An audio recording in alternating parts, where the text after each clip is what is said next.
सारिखा असता पाठी राखा श्री गुरु सारिखा असता पाठी राखा सारिखा असता पाठी राखा गुरु सारिखा असता पाठी राखा इतरांचा लेखा कोण करी इतरांचा लेखा कोण करी इतरांचा लेखा कोण करी श्री गुरु सारिखा असता पाठी राखा गुरु सारिखा असता पाठी राखा गुरु सारिखा असता पाठी राखा गुरु सारिखा असता पाठी राखा इतरांचा लेखा कोण करी इतरांचा लेखा कोण करी इतरांचा लेखा कोण करी जयाची कांता काय भीक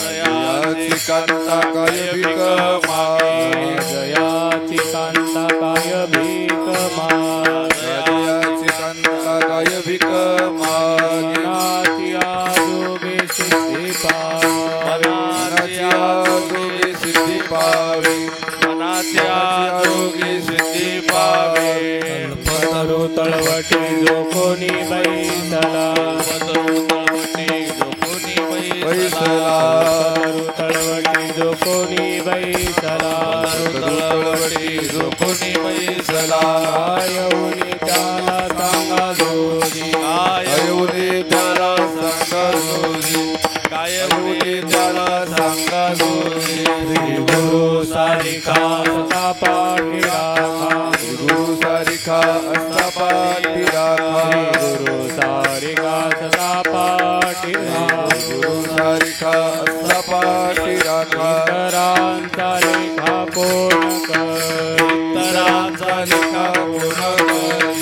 इतरांचा लेखा कोण करी देव म्हणे तरलो तरलो देव म्हणे तरलो तरलो देव म्हणे तरलो तरलो देव म्हणे तरलो तरलो उद्धरिलो गुरु कृपे आता उद्धरिलो गुरु कृपे आता उद्धरिलो गुरु कृपे देव म्हणे तरलो तरलो देव म्हणे तरलो तरलो देव म्हणे तरलो तरलो देव म्हणे तरलो तरलो आता उद्धरिलो गुरु कृपे आता उद्धरिलो गुरु कृपे आता उद्धरिलो गुरु कृपे श्री गुरु सारिखा असता पाठी राखा गुरु सारिखा असता पाठी राखा श्री गुरु सारिखा असता पाठी राखा गुरु सारिखा असता पाठी राखा इतरांचा लेखा कोण करी इतरांचा लेखा कोण करी इतरांचा लेखा कोण करी ढोबा रखुमाई ढोबा रखुमाई ढोबा रखुमाई ढोबा रखुमाई ढोबा रखुमाई ढोबा रखुमाई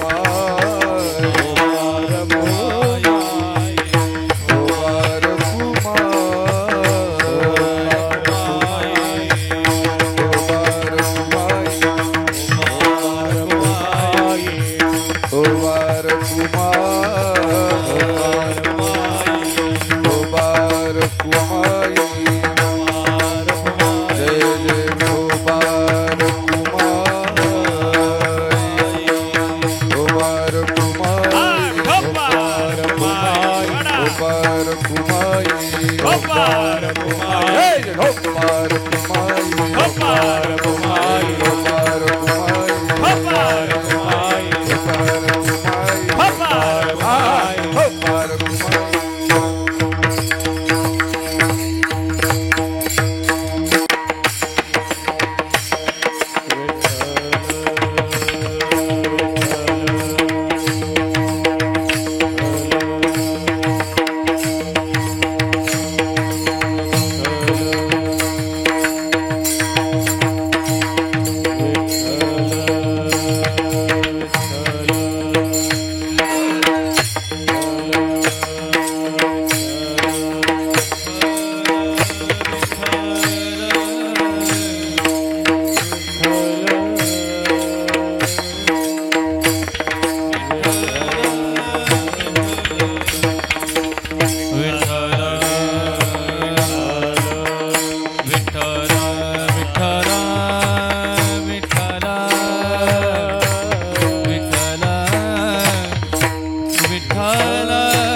म्हणतात महाराज,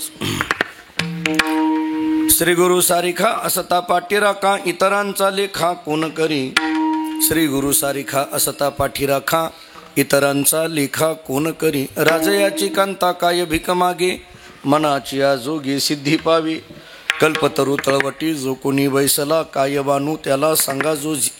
श्री गुरु सारिखा असता पाठी राखा, इतरांचा लेखा कोण करी. ज्ञानदेव म्हणी तरलो तरलो आता उद्धरिलो गुरुकृपे. श्री गुरु सारिखा असता पाठी राखा, इतरांचा लेखा कोण करे. पांडुरंगा करू प्रथम पांडुरंगा करू प्रथम नमन, पांडुरंगा करू प्रथम नमन, पांडुरंगा करू प्रथम नमन. दुसरे चरणा संतांजिया, दुसरे चरणा संतांजिया. पांडुरंगा करू प्रथम नमन, पांडुरंगा करू प्रथम नमन, पांडुरंगा करू प्रथम नमन, पांडुरंगा करू प्रथम नमन. दुसरे चरणा संतांजिया, दुसरे चरणा संतांजिया, दुसरे चरणा संतांजिया. पांडुरंगा करू प्रथम नमन, दुसरी चरण संताची. त्यांच्या कृपादानी कथेचा विस्तारू, बाबाजी सद्गुरुदास तुका मस्तक हे पायावरी. या वारकरी संताची, जेने पंढरी सारिखाची आपुला धामन गाव केला. वैकुंठाधिपती श्री विठ्ठल सखा सोयरा जोडीला. जो का भक्त विरक्त भूतळवटी, विख्यात हा बोधला. त्या श्री संत सद्गुरुमान पूजी चरणी, साष्टांग मी घातला. विढाला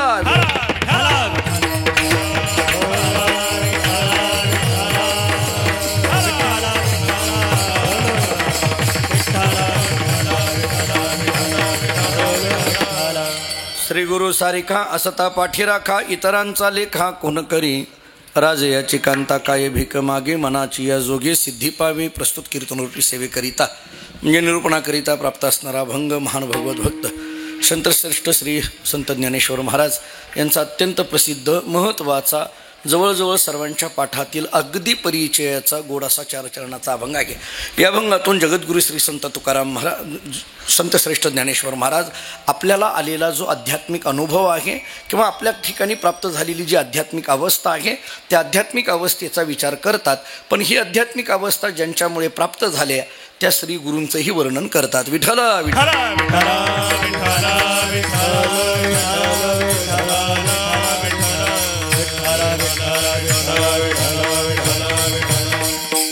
भगवान त्र्यंबकराजाच्या या पुण्यभूमीमध्ये संतश्रेष्ठ विश्वगुरू श्री संत निवृत्तीनाथ महाराज यांच्या समाधीस्थानाने पवित्र झालेल्या या श्री क्षेत्र त्र्यंबकेश्वर या भूमीमध्ये निवृत्तीनाथ महाराजांच्याच जन्म महोत्सवाच्या निमित्ताने 750वी जयंती सांगता आणि 791 हे जन्माचं वर्ष असा एक दुहेरी संगम साधून संत निवृत्तीनाथ महाराज संस्थांच्या वतीने हा कार्यक्रम या ठिकाणी आयोजित आहे. त्यातली सकाळच्या सत्रातली माझ्याकडे आलेली ही अत्यंत पवित्र आणि पर्व काळावरची सेवा. विठ्ठल विठ्ठल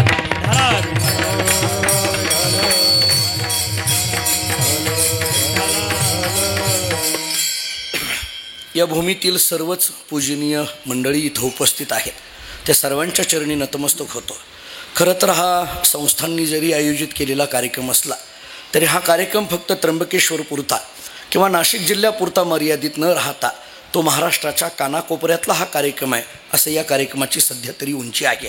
कारण या निवृत्तीनाथ महाराजांच्या संस्थांकडे किंवा त्र्यंबकेश्वरकडे सगळ्यांचं लक्ष आहे असं म्हणायला हरकत नाही.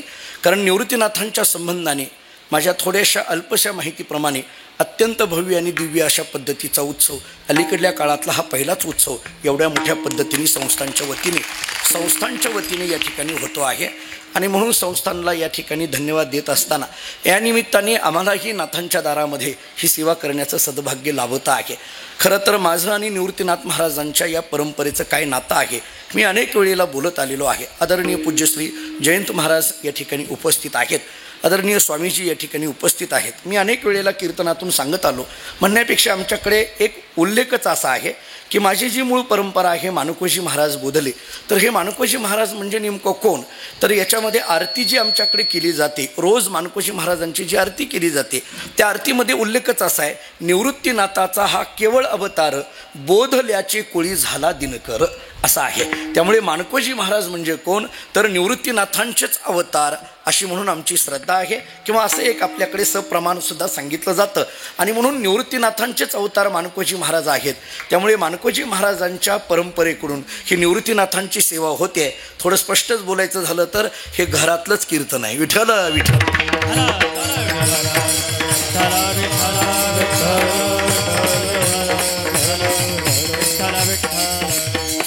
जास्त परिहार देण्यात वेळ घेत नाही, परंतु या अभंगातून ज्ञानोबारायांनी केलेलं वर्णन आपल्या सद्गुरूंचं आणि त्या पर्यायाने आपल्याकडे प्राप्त झालेली जी आध्यात्मिक अवस्था आहे त्याचा थोडासा विचार आपल्याला करता येण्यासारखा आहे. या अभंगातून ज्ञानेश्वर महाराज सांगतात, इतरांचा लेखा कोण करी. या जरा शब्दांकडे लक्ष द्या. श्री गुरु सारिका असता पाठी राखा, इतरांचा लेखा कोण करी. या सिद्धांताला पुष्टी देण्याकरता ज्ञानोबारायांनी 2 दृष्टांत दिले. राजयाची कांता काय भीक मागे हा एक दृष्टांत दिला, आणि कल्पतरू तळवटी जो कोणी बैसला हा एक दृष्टांत दिला. या दोन्ही दृष्टांताचे शब्द अगदी सोपे आहेत. राजाची बायको आहे आणि मग तिला भीक मागायची काय गरज आहे? का? कारण तिच्या पाठीमागं राजा आहे ना. राजाच्या पत्नीला भीक मागायची काही गरज नाही, कारण तिच्या पाठीमागं राजा आहे. तसं प्रपंचात राहून आम्हाला प्रपंचाची भीती बाळगायचं काम नाही, कारण आमच्या पाठीमागं श्री गुरु आहेत. हा एक विचार. दुसरा विचार असा आहे, कल्पतरू तळवटी जो कोणी बैसला. कल्पतरूच्या झाडाखाली बसलेला जो कोणी असेल त्याला काय कमी पडणार आहे? काहीच कमी पडणार नाही. का कमी पडणार नाही? कारण तो ज्या झाडाखाली बसलाय ते झाड कल्पतरूच आहे. तसं श्री गुरूंची कृपा ज्यांच्याकडे आहे त्याच्या जीवनात काहीच कमी पडत नाही. श्री गुरु सारिका असता पाठी राखा. आणि मग ज्ञानोबाराय या सिद्धांताची पुष्टी एका अनुभूतीने देतात. ज्ञानदेव म्हणे तरलो तरलो आणि आता उद्धरिलो गुरुकृपे. विठ्ठला विठ्ठल.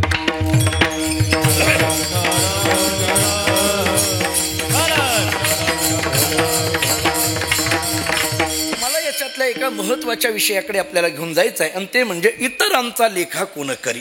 ज्ञानोबाराय ज्या भूमिकेतून बोलतात ही भूमिका जरा डोळ्यासमोर जर घेतली तर ज्ञानोबाराय म्हणतात की आता मला कोणत्याही पद्धतीचं द्वैत राहिलेलं नसल्यामुळे, इतर या शब्दाचा अर्थ द्वैत, त्या द्वैताचा काहीही संबंध माझ्याशी राहिला नसल्यामुळे आता त्याच्याबद्दल माझ्या मनात किंमत असायचा विषयच येत नाही. कारण या द्वैताच्या पलीकडे जी अद्वैताची अवस्था आहे त्या अवस्थेमध्ये आम्ही पोहोचलेलो आहे. जोपर्यंत द्वैत आहे तोपर्यंत सुखदुःखाचा संबंध आहे. द्वैत संपलं की सुखदुःखाचा संबंध राहत नाही. मी जे बोलतोय ते आपल्या लक्षात येत असेल. मुळात सुख आणि दुःख हे शब्द द्वैताच्या संबंधानेच आहेत ना. जरा आणखीन पुढे बोलायचं झालं तर दुःख तर द्वैतामध्येच निर्माण होतं, पण सुख तरी काय द्वैतामध्येच निर्माण होतं ना. म्हणून दुःख हा जसा द्वैताचा एक परिणाम आहे तसा एरवी प्रापंचिक सुख हा सुद्धा एक द्वैताचाच परिणाम आहे, असा विचार आपल्याला करता येईल. आणि म्हणून या सुख दुःखाच्या पलीकडे पोहोचणं यालाच अद्वैताची अवस्था म्हणा. विठ्ठला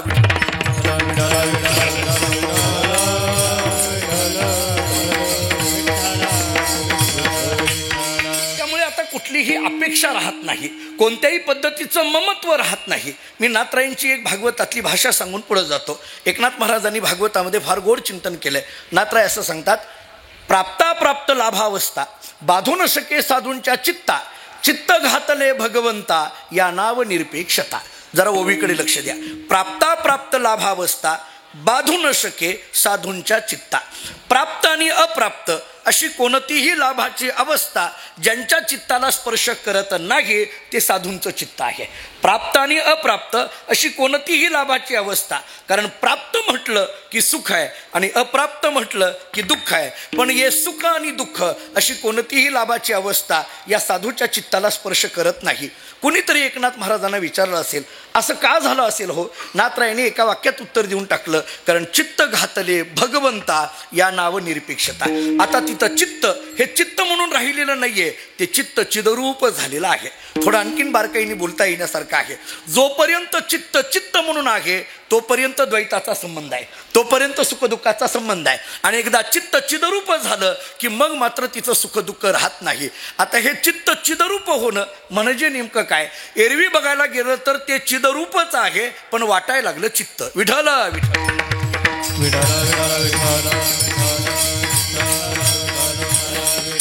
आपल्याला त्याची मला वाटलेली भूमिका सांगून पुढे जातो.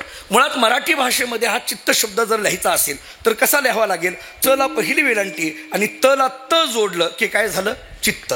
तला त जोडावं लागेल तेव्हा चित्त होईल. आता एक काम करा, हा जो जोडलेला त आहे ना तो त बाजूला काढा. जोडलेला त जर बाजूला काढला खाली काय राहील? चित्त. बरोबर आहे, चित्त राहील. आणि त्याला त जोडला की काय झालं? चित्त. त काढला की काय झालं? चित्त. चित्त म्हणजे काय? चैतन्य. चित्त म्हणजे काय? ब्रह्म. चित्त म्हणजे काय? परमात्मा. या उपाधी माझी गुप्त, चैतन्य असे सर्वगत. याचा अर्थ चित्त हे चैतन्य आहे, मुळात आहे ते चित्त. फक्त त्याला काय झालं? त हे जोडलं आणि त जोडल्यामुळे काय झालं? चित्त. मी आणखीन आपल्याला आलेला अनुभव सांगून पुढे जातो. हा चित्त म्हटलं की प्रपंचाचा अनुभव आहे. चित्त म्हटलं की प्रपंच आणि चित्त म्हटलं की परमार्थ. पटतंय का? पहा, चित्त म्हटलं की प्रपंच. थोडक्यात तला त जोडला की प्रपंच आहे. नवे नवे सुखदुःखाचा संबंध आहे, द्वैताचा संबंध आहे. जरा आणखीन पुढे बोलायचं झालं तर तला त जोडलं की दुःख आहे आणि त काढलं की सुख आहे. पटतंय का? पहा, चित्त म्हटलं की सुख आणि चित्त म्हटलं की दुःख. त जोडलं की दुःख आहे आणि त काढलं की सुख आहे. पटतंय का? पहा, त जोडलं की दुःख आहे आणि त काढलं की सुख आहे. नाही पटलं तर एका वाक्यात सांगू, जोडलं की दुःख आहे. पटतंय का? बघा, जोडलं की दुःख आहे. नाहीच पटलं तर आणखीन बोलू, एकटा होता तोपर्यंत बरा होता, 7 दिवस सप्ताहात राहायचा, जोडल्यापासून बळबळ कीर्तनाला यायला लागला. विठ्ठल विठ्ठल.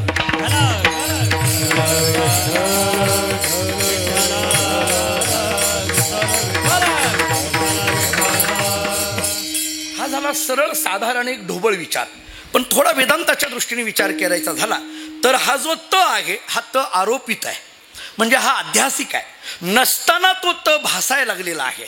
जरा पुढे बोलू, जो आरोपित किंवा अध्यासिक त आहे ना त्याच्यामुळे द्वैत आहे, त्याच्यामुळे दुःख आहे. वेदांताचा नियम असा आहे, अध्यास दुःखाला कारण असतो, अधिष्ठान दुःखाला कारण नाही. उलट अधिष्ठानाच्या ज्ञानाने सुखानुभूती असते, परंतु अधिष्ठानाच्या अज्ञानामुळे निर्माण झालेला जो अध्यास आहे त्या अध्यासामुळे मात्र दुःख असतं. साधा व्यवहारातला दृष्टांत नेहमी सांगितला जातो रज्जू सर्पाचा. खरं तर आहे दोरी पण वाटायला लागला साप. जेव्हा वाटायला लागला हा शब्द येतो तेव्हा तेव्हा अध्यास असतो. तस्मिन् तद्बुद्धी ही अध्यास. अध्यासाचं लक्षण ब्रह्मसूत्र भाष्यामध्ये आचार्यांनी केलेलं आहे. तसं नसताना तसं वाटायला लागलं याला अध्यास म्हटलं जातं. हा त आरोपित आहे, हा अध्यासिक आहे, हा जोडलेला आहे आणि म्हणून आरोपित असलेला जो त आहे त्या तला बाजूला काढा. त्या तला बाजूला काढायचं म्हणजे काय? त्या तची निवृत्ती करायची म्हणजे काय? वेदांताचा एक नियम आहे, कल्पित पदार्थाची निवृत्ती ही अधिष्ठान रूप असते. कल्पित पदार्थाची निवृत्ती ही अधिष्ठान रूप असते. वृत्ती प्रभाकरातली पंक्ती अशी आहे, कल्पित पदार्थ की निवृत्ती अधिष्ठान रूप होवे है, अशी वृत्ती प्रभाकरातली निचलदासजींची भाषा आहे. त्यामुळे कल्पित असलेला जो त त्याची निवृत्ती अधिष्ठान रूप होते, म्हणजे अधिष्ठान चित्त. आणि ते जे त आहे ते काय झालं? निवृत्त झालं. म्हणजे काय? ते चिदरूप झालं. थोडक्यात चित्त चिदरूप होणं ही स्थिती अद्वैताची आहे. विठ्ठल.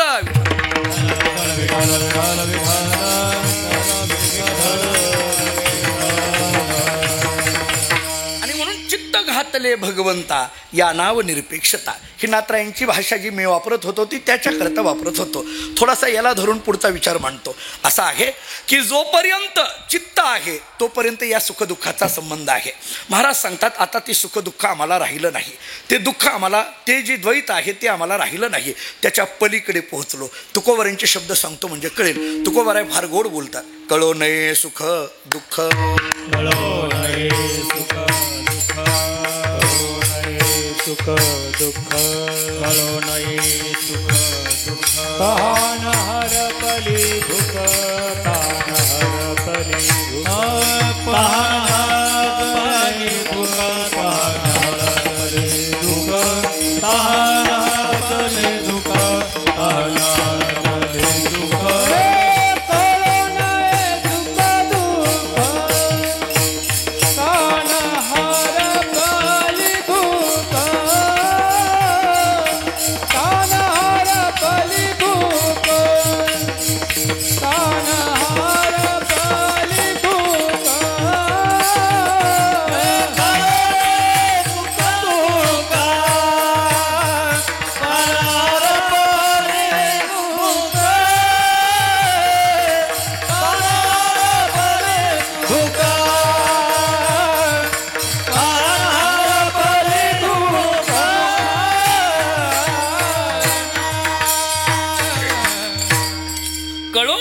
सुख दुःख तहान हरपली भूक. महाराज सांगतात आता आम्हाला सुख दुःख कळत नाही, या सुख दुःखाच्या पलीकडे आम्ही पोहोचलेलो आहे. हे कारण काय? देहभाव हरपला तुझं पाहता विठ्ठला. प्रक्रिया करताना असं करा, तुझं पाहता विठ्ठला. एक, देहभाव हरपला. दोन, कळो नये सुख दुःख. तीन, म्हणजे घडलं काय? तुझं पाहता विठ्ठला अगोदर. परिणाम काय? देहभाव हरपला. हे कळण्याकरता ज्ञानेश्वरीतली एक ओवी देऊन पुढे जातो. आपल्या सगळ्यांच्या ऐकण्यातली वाचण्यातली ओवी आहे. ज्ञानोबा आपल्याला त्याच्याकरता असं सांगतात, तै शरीर भाव नासती इंद्रिय विषय विसरती जय सोहम भाव प्रतिती प्रगट होय. ओवी पुन्हा एकदा लक्षात घ्या. शरीर भाव नासती इंद्रिय विषय विसरती जय सोहम भाव प्रतिती प्रगट होय. या ओवीचा जर अन्वय करायचा झाला तर असा करा, जय सोहम भाव प्रतिती प्रगट होय तै शरीर भाव नासती इंद्रिय विषय विसरती. बरं, मी काही फार वेगळा अन्वय करतोय अशातला भाग नाही, त्या शब्दातच आपल्याला अन्वय दिसून येतो. कारण ओवी अशी आहे, तै शरीर भाव नासती इंद्रिय विषय विसरतली इथला तै, आणि जय सोहम भाव प्रतिती प्रगट होय इथला जय. जय हा शब्द अगोदर घ्यावा लागेल, मग तै आहे ना, म्हणून जय सोहम भाव प्रतिती प्रगट होय तै शरीर भाव नासती. थोडक्यात काय, एकदा सोहम भाव प्रतिती प्रगट झाली की मग आता शरीराची आसक्ती राहत नाही, इंद्रिय विषय विसरून जातात. या स्थितीमध्ये ज्यावेळेस येतो त्यावेळेस कुठल्याही पद्धतीचा द्वैताचा नाम सुखदुःखाचा संबंध राहत नाही. आणि म्हणून महाराजांची भाषा या अनुषंगाने असेल की आता द्वैतच राहिलं नाही, इतरांचा लेखा कोण करी, असा एक विचार करता येईल.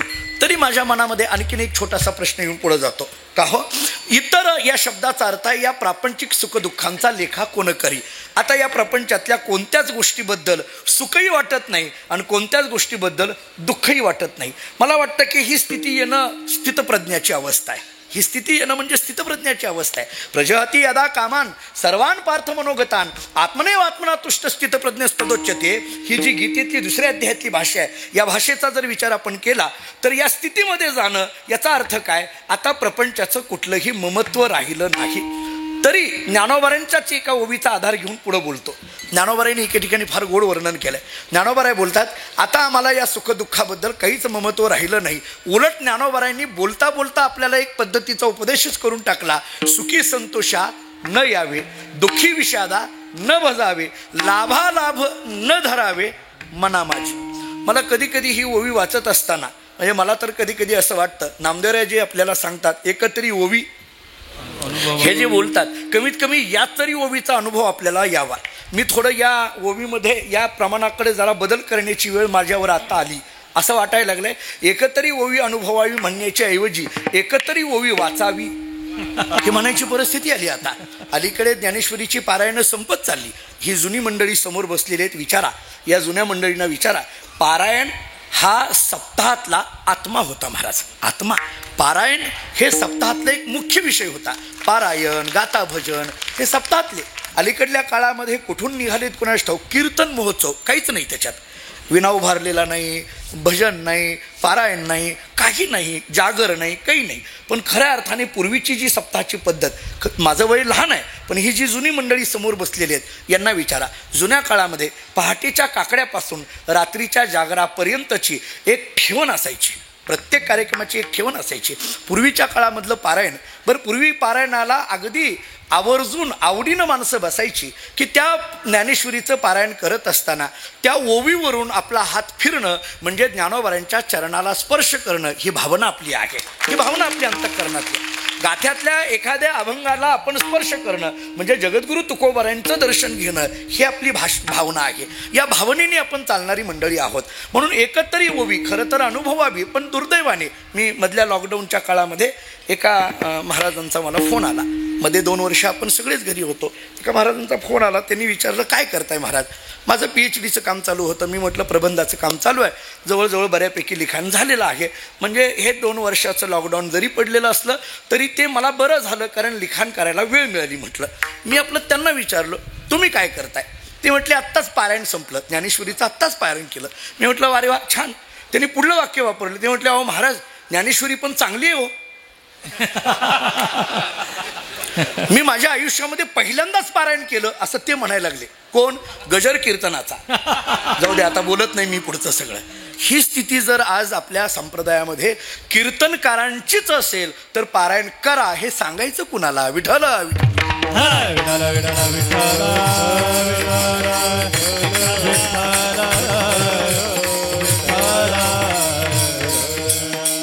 थोड्या मनातल्या भावना याकरिता व्यक्त करतोय कारण ही सेवा आपल्या आद्यपीठाच्या समोर सेवा आहे, निवृत्तीनाथांच्या समोर सेवा आहे. त्यामुळे आपल्याला वाटत असलेल्या सगळ्या ज्या भावना आहेत त्या आपण कुठं मांडाव्या, आपल्याच घरात मांडाव्या ना.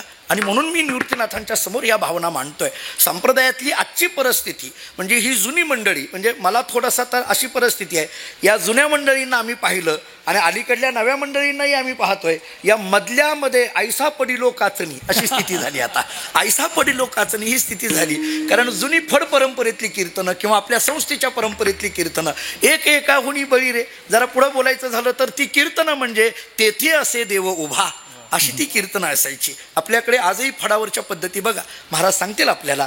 कारण एखादा जर टाळकरी उशिरा आला तर त्याने काय करायचं, एकतर पुढं यायचं नाही पाया पडायला, जिथं टाळ घेऊन उभा राहायचा आहे टाळ घ्यायचा, पण ज्या जागेवर उभा राहायचा आहे त्या जागेवर अगोदर पाया पडायचं आणि मग टाळ गळ्यात घालायचा. का असं? कारण तेथे असे देव उभा, देवाच्या पाया पडावं आणि आपल्या सेवेला आरंभ करावा. विठ्ठल विठ्ठल विठ्ठल विठ्ठल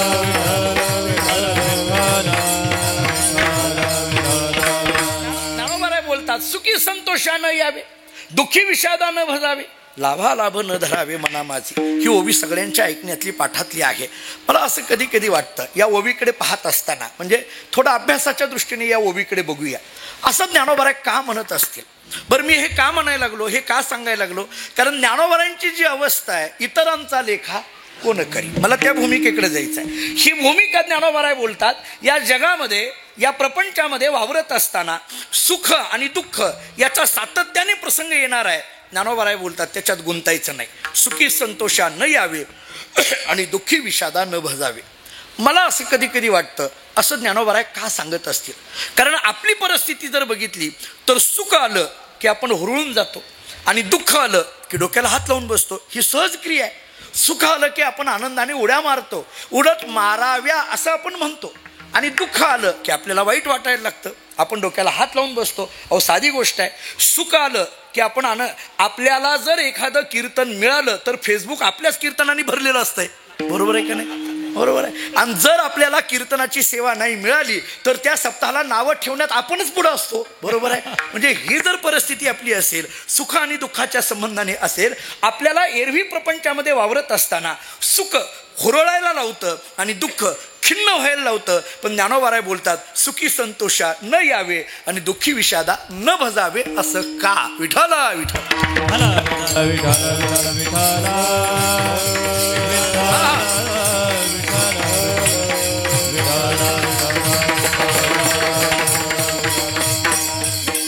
मनातलाच एक प्रश्न विचारून पुढे जातो. सुखी संतोषा न यावे असं जरी ज्ञानेश्वर महाराज म्हणत असतील तरी एक विद्यार्थी म्हणून प्रश्न उपस्थित करू, सुखी संतोषा का न यावे आणि दुःखी विषादा का न भजावे? प्रश्न करू, आपणच विद्यार्थी म्हणून एक प्रश्न करू. मला त्याचे काही एक दोन उत्तरं जे माझ्या डोळ्यासमोर आहेत तेवढी मांडून पुढे जातो. मुळात सुख तरी काय आणि दुःख तरी काय या शब्दांकडे जरा लक्ष देऊ. मी मानसशास्त्राचा विद्यार्थी असल्यामुळे मला जे मानसशास्त्राच्या अभ्यासातून जाणवलं ते मांडून पुढे जातो. मानसशास्त्र असं सांगतं, वस्तू वस्तूच असते, ती वस्तू अनुकूल झाली की सुखाची भावना तयार होते आणि तीच वस्तू प्रतिकूल झाली की दुःखाची भावना तयार होते. पटतंय का? पहा, एकच वस्तू अनुकूल झाली की सुख आहे आणि तीच वस्तू प्रतिकूल झाली की दुःख आहे. मी आपल्याला इथंच उदाहरण देतो. हा माईक आहे, मी बोलतोय, तुम्हाला सगळ्यांना ऐकू जात आहे, सगळं व्यवस्थित चाललंय, मी बोलायला लागलो, सगळ्यांना ऐकू जायला लागलं, अनुकूल आहे, सुख आहे. पण हा माईक मध्येच बंद पडला किंवा याचा आवाज कमी झाला, प्रतिकूल झालं, याच्याबद्दल काय व्हायला लागलं? दुःख. वस्तू एकच आहे, अनुकूल झाली की सुख आहे आणि प्रतिकूल झाली की दुःख आहे. बऱ्याच ठिकाणी आम्ही गेल्यानंतर आम्ही कीर्तनाला उभा राहिलं की त्या स्पीकरवाल्याला, माईकवाल्याला सांगत असतो, माझ्या माईकला आवाज दे, माझ्या माईकला आवाज दे. आम्ही म्हणतो माझ्या माईकला आवाज दे, गायक म्हणतात माझ्या माईकला आवाज दे, वादक म्हणतात माझ्या माईकला आवाज दे. मी जेव्हा माझ्या माईकला आवाज दे असं म्हणतो तेव्हा माझ्या मनात प्रश्न असा पडतो, तो स्पीकरवाला म्हणत असेल माईक माझा, हे का लागलाय माझ्या माईकला म्हणायला? मी इथं लावलंय, हे आपलं तासापुरता आलाय. आणि तरी माझ्या, म्हणजे बऱ्याचदा हीच सवय आहे, दुसऱ्याची वस्तू माझं म्हणायची सवय इथूनच आहे. विठ्ठल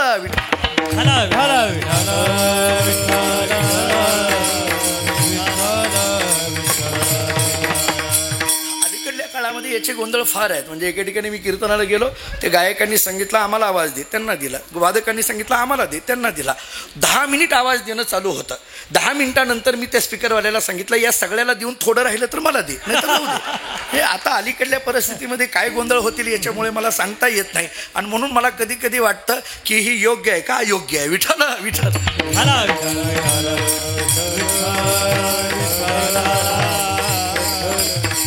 जाऊ द्या. वस्तू अनुकूल झाली सुख आणि वस्तू प्रतिकूल झाली दुःख. पटतं का पहा. मी उदाहरण दुसरं देतो. आपण पंढरपूरला येता. पंढरपूरला आल्यानंतर मला एक साधा प्रश्न आहे. चंद्रभागेमध्ये पाणी असणं हे सुखाचं का दुःखाचं? साधा प्रश्न आहे. सुखाचं. नदीला पाणी असणं, अहो चंद्रभागेचंच काय घेऊन बसला. कोणतीही नदी असली नदीला पाणी असणं हे कशाचं आहे? सुखाचं. नदीला जर पाणी नसेल तर जुनी लोक म्हणतात बघा नदीकडे पाहवत नाही. जर पाणी नसेल तर नदीकडे पाहवत नाही. म्हणजे नदीला पाणी असणं सुखाचं, चंद्रभागेला पाणी असणं सुखाचं. बरोबर आहे. आता एक कल्पना करा. समजा भरपूर पाऊस पडला आणि नदीला भरपूर पाणी आलं. एवढं पाणी आलं की पंढरपुरामध्ये मठांमध्ये शिरलं. सगळ्यांच्या मठामध्ये पाणी शिरलं. महापूर आला. आता बोला सुखाचं का दुःखाचं? दुःखाचं. नदी तेच, पाणी तेच. अनुकूल होतं सुखाचं आणि प्रतिकूल झालं की दुःखाचं. महापूर येणं हे काही सुखाचं आहे का? आता आम्हाला महापुराची फार सवय. मी तर नेहमी सांगत असतो महापूर म्हणजे काय? पाण्यात राहून पाणी पिण्याची अडचण, त्याचं नाव महापूर. बघा तुम्ही, आम्ही पाण्यातच असतो पण पाणीच नसते प्यायला. कुणीतरी आणून आम्हाला पाण्याची बाटली देतं, प्या बाबा. पाण्यात राहूनही ही स्थिती आहे. ठीक आहे. समजा 2 दिवसानंतर महापूर ओसरला. शासनाचे अधिकारी पंचनामा करण्याकरता आले. आमच्याही मठात आले आणि मला सांगितलं बोधले महाराज तुमच्या मठाची या महापुरामध्ये फार पडझड झाली आहे आणि म्हणून आम्ही तुमच्याकरता 50,000 रुपये जाहीर करतो. आता बोला सुखाचं का दुःखाचं? 50,000. मी म्हणे असला महापूर 2 दिवसाला यावा. 50 म्हणजे थोडे झाले काय? सोपी गोष्ट आहे का? 50,000. त्यांनी मला 50,000चा चेक दिला. मला आनंद झाला, सुख झालं. तो चेक मी बँकेत दिला, वटलाच नाही. आता बोला पुढे कसं काय झालं? बहुतेक अनुदानाचे चेक असेच असतात, वटतच नाही तो लवकर. वस्तू एकच आहे पण ती अनुकूल झाली की सुख आहे आणि ती प्रतिकूल झाली की दुःख आहे. त्यामुळे सुख दुःख हे अनुकूल प्रतिकूलतेवर अवलंबून असल्यामुळे ज्ञानोबाराय बोलतात सुखी संतोषा का यावे आणि दुःखी विषादा का बजावे. विठ्ठला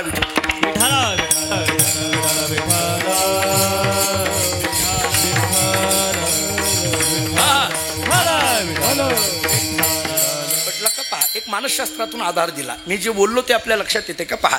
वस्तू अनुकूल झाली की सुख आहे आणि वस्तू प्रतिकूल झाली की दुःख आहे. मग ज्ञानोबाराय बोलतात त्या वस्तूच्या अनुकूल प्रतिकूलतेवर सुख दुःख अवलंबून असेल. याचा अर्थ ती अनुकूल प्रतिकूलता जर मनातच निर्माण होत असेल तर मग सुखी संतोषा का यावे आणि दुःखी विषादा का भजावे. थोडक्यात सुखी संतोषा न यावे आणि दुःखी विषादा न भजावे असं झालं. समजा नाही हे नाही पटलं आम्हाला, मी दुसरा आधार देतो. समजा हे नाही पटलं, मी दुसऱ्या पद्धतीने सांगतो.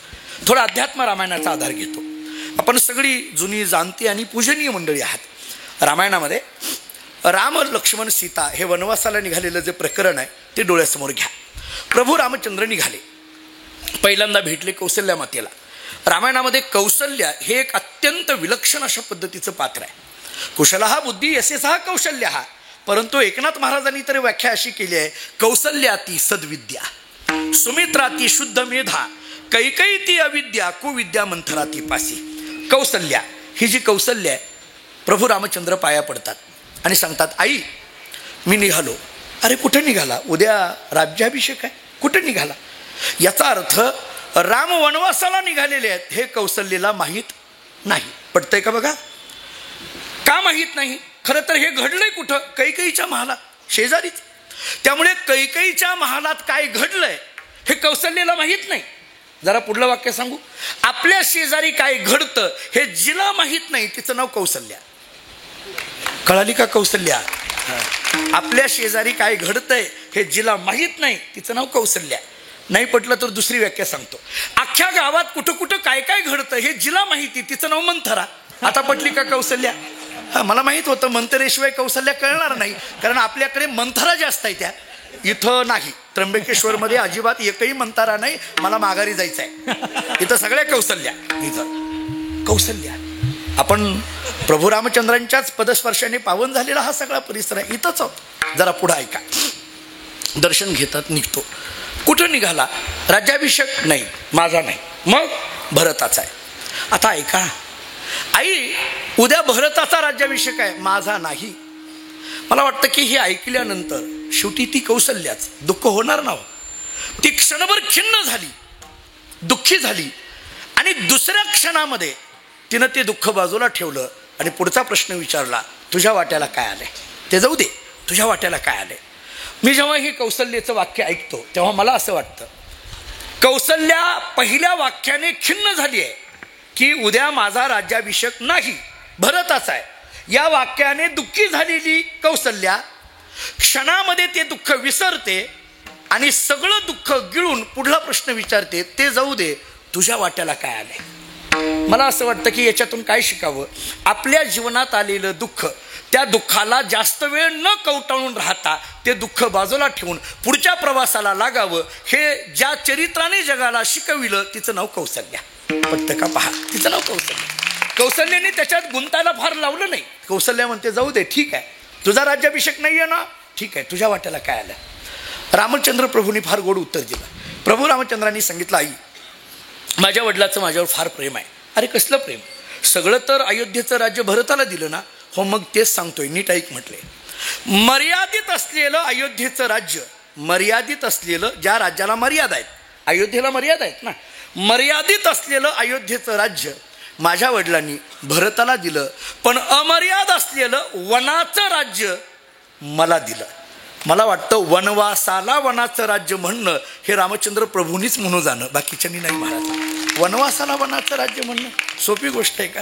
आणि म्हणून मला असं वाटतं की प्रभू रामचंद्र ज्या भूमीतून गेले ही वनवासी भूमी नाही, उलट हे वनाचं राज्य रामचंद्र प्रभूच्या राज्याची भूमी आहे. विठ्ठल विठ्ठल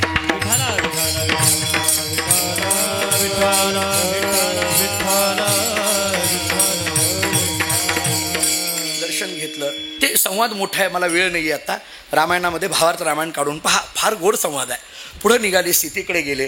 प्रभू रामचंद्रांनी सांगितलं, सीते मी 14 वर्ष वनवासाला निघालो. सीतेने हे विचार, बरं मग?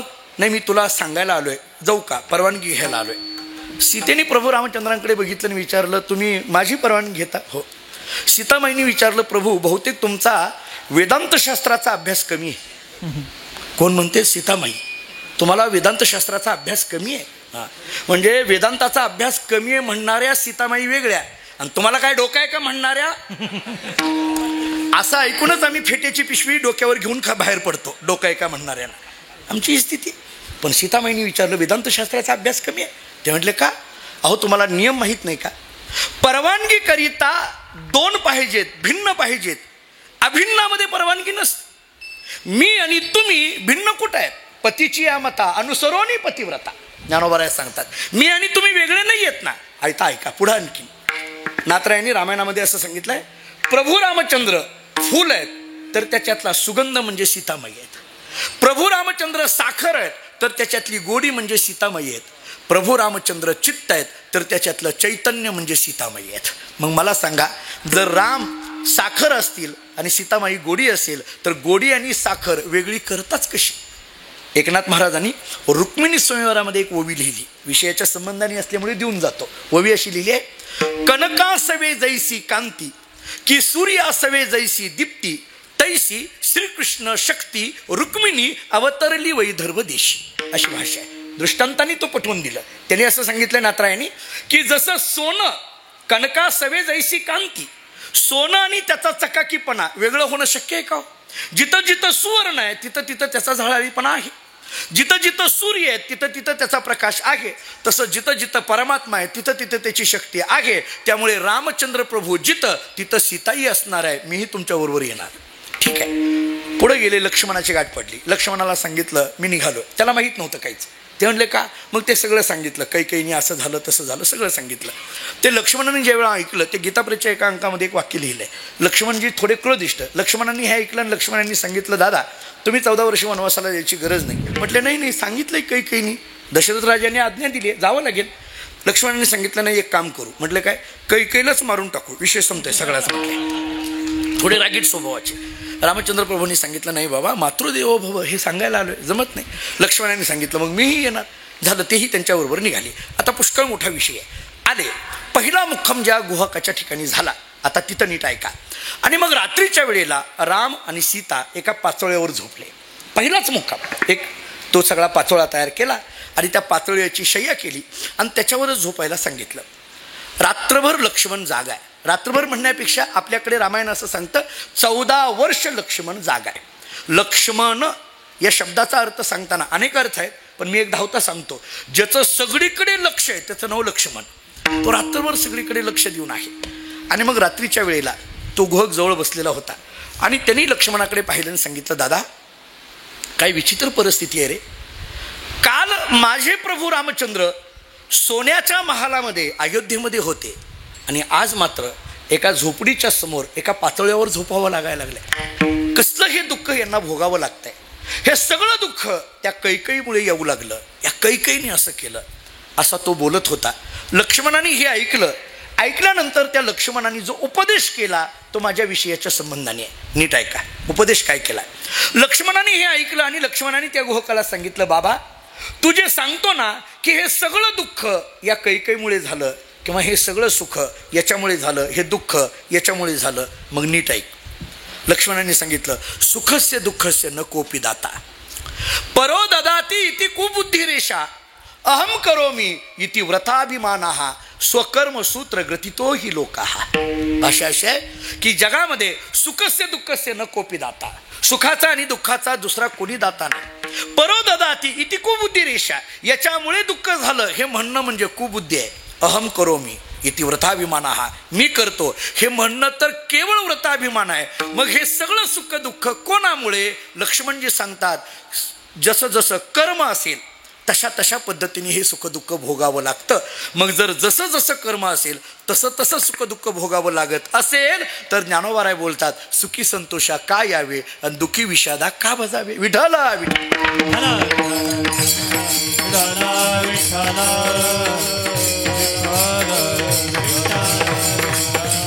सुखदुःख म्हणजे कर्माचा परिपाक आहे. तर मग याच्यामध्ये काय यायचं आणि हे आम्हाला कळालेलं असल्यामुळे सुखी संतोषा न यावे, दुःखी विषादा न भजावे या स्थितीत पोहोचलो. पटते का पहा. समजा एवढ्यावरही नाही पटलं तर मी आणखीन एक तिसरा दाखला देतो. मला माझी सवय आता ह्या सगळ्या मंडळींना माहिती आहे, जोपर्यंत पुढची माणसं कळतंय म्हणून मान डोलवत नाही तोपर्यंत सोडायचं नाही. आपल्याला ती सवय लागली. आता आमच्या गुरुजींकडे आम्ही जे शिकलो त्या पद्धतीने. बरं आता अलीकडल्या काळामध्ये हे सगळं मांडायचं तरी कुठं अशी परिस्थिती आहे. आता आज इथं मला कसोटी भेटली आहे. जयंत महाराज आहेत, स्वामीजी माझ्या समोर आहेत. एवढ्या सगळ्या चांगल्या कसोटी भेटल्या तर आपण घासून घ्यावं. चुकलं तरी सांगतील. बरं दुसऱ्याकडे मांडावं कुठं, कारण त्यांना चुकलंय का बरोबर हेच कळत नाही बाकीच्याला. आता इथं कळणारी माणसं आहेत तर आपण मांडावं तरी आपलं पुढं. म्हणून मी यांच्या मंडळी पुढं बोलतोय. मी आणखीन एक दाखला देतो. माझा मुद्दा काय चाललाय, इतरांचा लेखा कोण करी. ही जी ज्ञानोबारायांची भाषा आहे या भाषेचा अनुवाद करताना मी असं बोलतोय. ज्ञानोबाराय बोलतात, आता मला सुखही वाटत नाही आणि आता मला दुःखही वाटत नाही. या प्रपंचातल्या लोकांनी माझं कौतुक केलं तरी मला सुख नाही आणि या प्रपंचातल्या लोकांनी माझी निंदा केली तरी मला दुःख नाही. का नाही. ज्ञानोबाराय बोलतात, सुखी संतोषा न यावे, दुःखी विषादा न भजावे. मी प्रश्न केला होता, सुखी संतोषा का न यावे, दुःखी विषादा का न भजावे. पहिलं उत्तर दिलं होतं, सुख दुःख हे अनुकूल प्रतिकूलतेवर अवलंबून आहे म्हणून सुखी संतोषा न यावे, दुःखी विषादा न भजावे. दुसरं उत्तर दिलं, सुख दुःख हा कर्माचा परिणाम असल्यामुळे सुखी संतोषा न यावे, दुःखी विषादा न भजावे. मी आणखीन एक तिसरा दाखला देतो. जरा बारीक ऐका. मुळात हे सुख आणि दुःख तरी काय आहे. थोडा जर विचार आपण केला तर सुख म्हणजे नेमकं काय आणि दुःख म्हणजे काय याचा आपल्या अनुभूतीतला विषय सांगायचा झाला. समजा आपण एखाद्याकडे गेलो आणि एखाद्याला म्हटलं का हो तुमच्याकडे फार सुख आहे, खूप सुख आहे. पूर्वी तुम्हाला घर नव्हतं राहायला, तुम्ही बंगला बांधला. तुम्हाला गाडी नव्हती, तुम्हाला गाडी मिळाली. तुमचं लग्न होत नव्हतं, लग्न झालं. हे तर जास्त सुखाचं आहे. अलीकडल्या काळात लग्न झालं, मुलं झाली, सगळं नोकरी लागली, व्यवस्थित आहे तुमचं सगळं. फार सुख आहेत तुमच्याकडे, फार सुख आहेत तुमच्याकडे. कसं काय. तर तो माणूस एकच उत्तर देईल. तो म्हणेल, महाराज काहीतरी पूर्व पुण्य उदयाला आलंय म्हणून हे सुखाचे दिवस आहेत. पटतंय का. बघा आपण जुनी मंडळी आहात माझ्यापेक्षा. आपण काय सांगता आम्हाला की पूर्वीचं काहीतरी पुण्य उदयाला आलंय म्हणजे काय झालंय, हे सुख झालंय. म्हणजे सुख नावाचा परिणाम घडण्याला तुम्ही संगती लावता कोणाकडे, पुण्याकडे. बरोबर आहे. आता दुसरं बोलतो. एखाद्याला विचारलं, का रे बाबा तुझ्या जीवनात एवढी दुःख कशी काय. बायको मेली, घर जळालं, आईवडील गेले, फारच दुःख तुमच्या जीवनात आहेत. ही सगळी दुःख तुला का? बोलता बोलता तर आपण असं म्हणतो, अहो शत्रूच्या वाट्याला सुद्धा एवढी दुःख येऊ नयेत, इतकी दुःख तुझ्या जीवनात आली, असं का? तो घरातला माणूस एकच वाक्य बोलतो, पूर्वीचं काहीतरी पाप आडवं येत आहे, बाकी काही नाही. म्हणजे दुःख म्हटलं की कशाकडे घेऊन जाता? पापाकडे. आणि सुख म्हटलं की कशाकडे घेऊन जाता? पुण्याकडे. एवढं तरी पटलं? म्हणजे आपण केलेल्या सत्कर्मापासून निर्माण झालेल्या पुण्याचा परिपाक म्हणजे सुख, आपल्याकडून घडलेल्या दुष्कर्मापासून निर्माण झालेल्या पापाचा परिपाक म्हणजे दुःख. बरोबर आहे? आता मग मला सांगा, एक नियम व्यवहारातला असा आहे, फलप्राप्ती झाली की साधन संपून जातं. नियमच आहे. साध्याची प्राप्ती साधनाला नष्ट करते. नियमच आहे. साधन कुठपर्यंत? साध्याच्या प्राप्तीपर्यंत. आता पुढे ऐका, जर सुख झालं, सुख म्हणजे काय? आपल्याकडे असलेल्या पुण्याचा परिणाम. म्हणजे सुख झालं या शब्दाचा अर्थ आहे पुण्य संपलं, कारण साध्य प्राप्त करून साधन संपून जातं ना. सुख झालं म्हणजे काय झालं? पुण्य संपलं. पटतंय का? बघा, सुख झालं म्हणजे पुण्य संपलं. आता दुसरं बोलतो, दुःख झालं म्हणजे पाप संपलं. पुण्य, सुख म्हणजे काय? पुण्याचा क्षय. आणि दुःख म्हणजे काय? पापाचा क्षय. सुख म्हणजे पुण्याचा क्षय. आता ऐका नीट, सुख म्हणजे पुण्याचा क्षय आणि दुःख म्हणजे पापाचा क्षय. ज्ञानोबा बोलतात, अरे सुखी संतोषा न यावे का? अरे सुख झालं म्हणजे पुण्याचा क्षय झाला ना, म्हणून सुखी संतोषा न यावे. आणि दुःख झालं म्हणजे पापाचा क्षय झाला ना, म्हणून दुःखी विषादा न भजावे. अरे सुखाने हुरळून का जाऊ नको? पुण्य संपलं. दुःखाने डोक्याला हात लावून का बसू नको? पाप संपलं. विठाला विठाला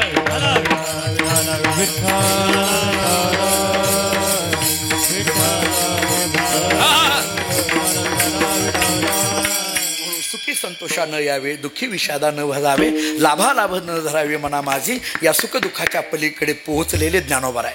ज्ञानोबा या सुखदुःखाच्या पलीकडे पोहोचलेले आहेत. आता पुढचा प्रश्न असा आहे, या द्वैताच्या पलीकडे पोहोचणं याचा अर्थ शरीराची आसक्ती संपणं. जरा आणखीन बोलतो, या सुखदुःखाचा संबंध देहाशी आहे का आत्म्याशी आहे? किती माझा साधा प्रश्न आहे. सुखदुःखाचा संबंध देहाशी का आत्म्याशी?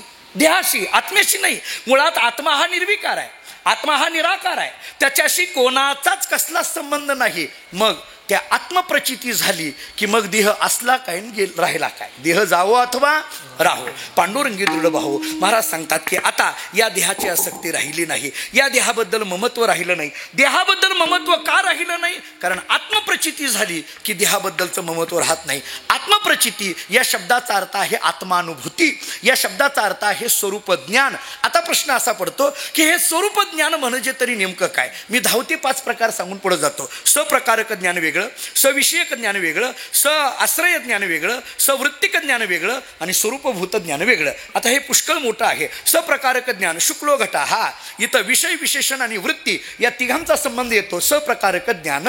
दुसरा सांगितला सविषयक ज्ञान, अयम घटा, हा इथं वृत्ती आणि विषयाचा ज्ञान संबंध फक्त येतो. सवृत्तिक ज्ञान, अहम ब्रह्म अस्मी, हे तरी एक वृत्ती ज्ञानच आहे. स आश्रय ज्ञान, अहम ज्ञानवान, या सगळ्यामध्ये कुठंतरी वृत्तीचा संबंध आहे. स्वरूपभूत ज्ञान कशाला म्हटलं जातं? जिथं वृत्ती निवृत्ती होते ते स्वरूपभूत ज्ञान आहे. वृत्ती निवृत्ती होते, मी शब्द निवृत्ती म्हणतोय. निवृत्ती वेगळी आणि निवृत्त वेगळं. निवृत्त कळालं का? निवृत्त म्हणजे रिटायरमेंट. जरा पुढे बोलतो, निवृत्त होण्याकरिता वयाची अट आहे, निवृत्ती होण्याकरता वयाची अट नाही. पटते का? पहा, निवृत्त होण्याकरता 60 वर्ष झालं की निवृत्त केलं जातं. आपल्याला रिटायरमेंटचा सत्कार केला जातो. आमच्यासारख्या महाराज लोकांना बोलवलं जातं. आम्ही तर आवर्जून जातो, मी तर आवर्जून जातो. का? मला असं वाटतं हे रिटायर झालं म्हणजे आपल्याला सापडेल. ते सापडत नाही ही गोष्ट निराळी. ते आम्हाला सुद्धा चकवा देतं, फक्त सत्कार करून घेण्यापुरतंच असतं आमच्याकडे, म्हणजे हे होत नाही. पण निवृत्ती हे होणं फार कठीण आहे. महाराज सांगतात आता आमची वृत्ती ही वृत्ती राहिली नाही, उलट वृत्ती निवृत्ती झाली. निवृत्ती झाली की मग मात्र कसलाही सुखदुःखाचा संबंध येत नाही. महाराजांना विचारलं, महाराज ही निवृत्ती कशी काय झाली? ते म्हटले निवृत्ती रायाने कृपा केली म्हणून निवृत्ती झाली. निवृत्तीरायाने कृपा केली ना, निवृत्तीरायाने कृपा केली म्हणजे कुणी केली? अभंगाचं पहिलं चरण. श्री गुरु सारे का हसता पाठ राखा, श्री गुरु सारे का हसता पाठ राखा,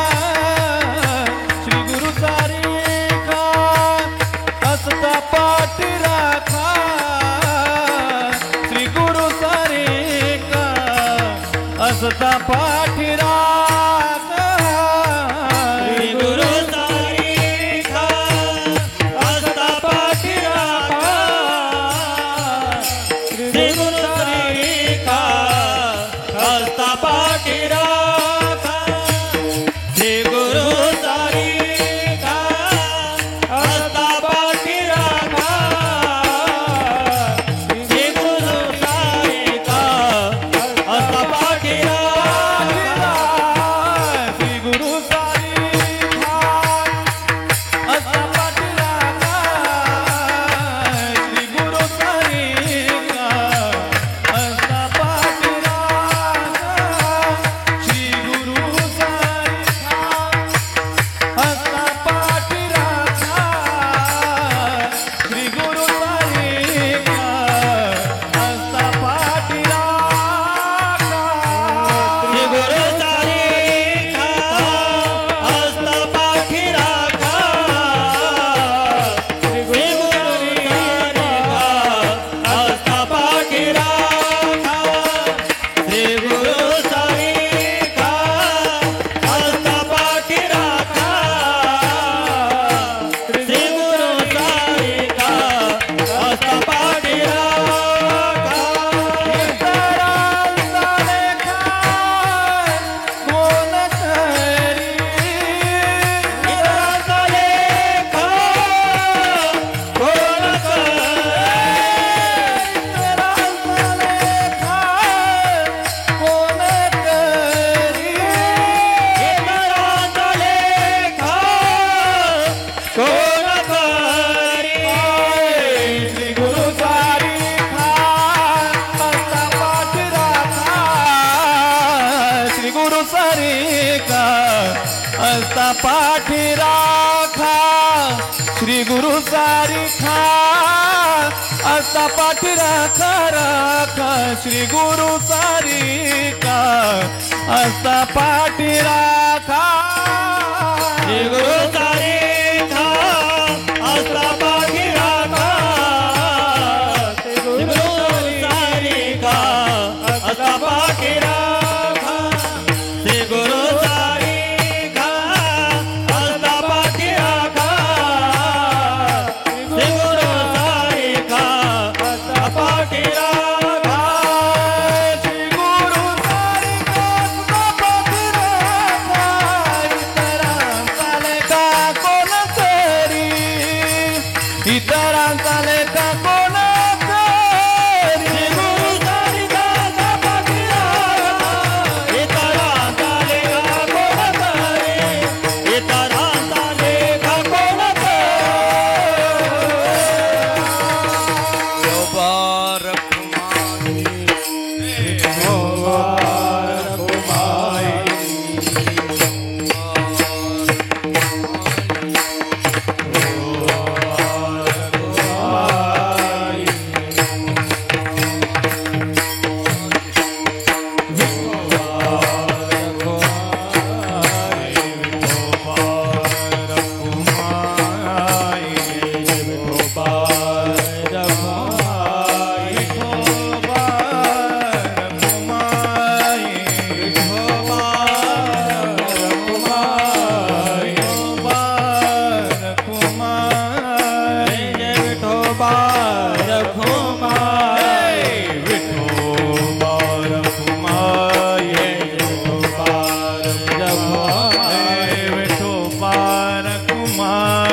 असतापचा लिखा कोण करी राज याची कांता काही भिक मागे मनाची आजोगे सिद्धी पावे विठाला विठाला विठाला विठाला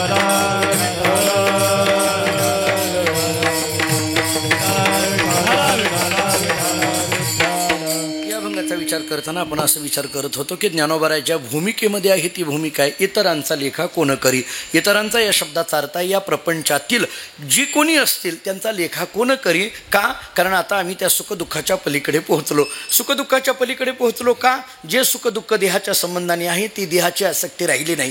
देहाची आसक्ती कधी राहिली नाही किंवा कशी राहिली नाही याचा कारण आहे आत्मस्वरूपाची प्राप्ती झाली किंवा आत्मस्वरूपाची प्रचिती म्हणा. कारण आत्मस्वरूपाची प्राप्ती हा सुद्धा शब्द वेदांताच्या दृष्टीने नाही म्हटलं तरी अपसिद्धांतच आहे. त्यामुळे आत्मस्वरूपाची प्राप्ती असा शब्द नाही, आत्मस्वरूपाची प्रचिती किंवा आत्मस्वरूपाकार वृत्ती झाली.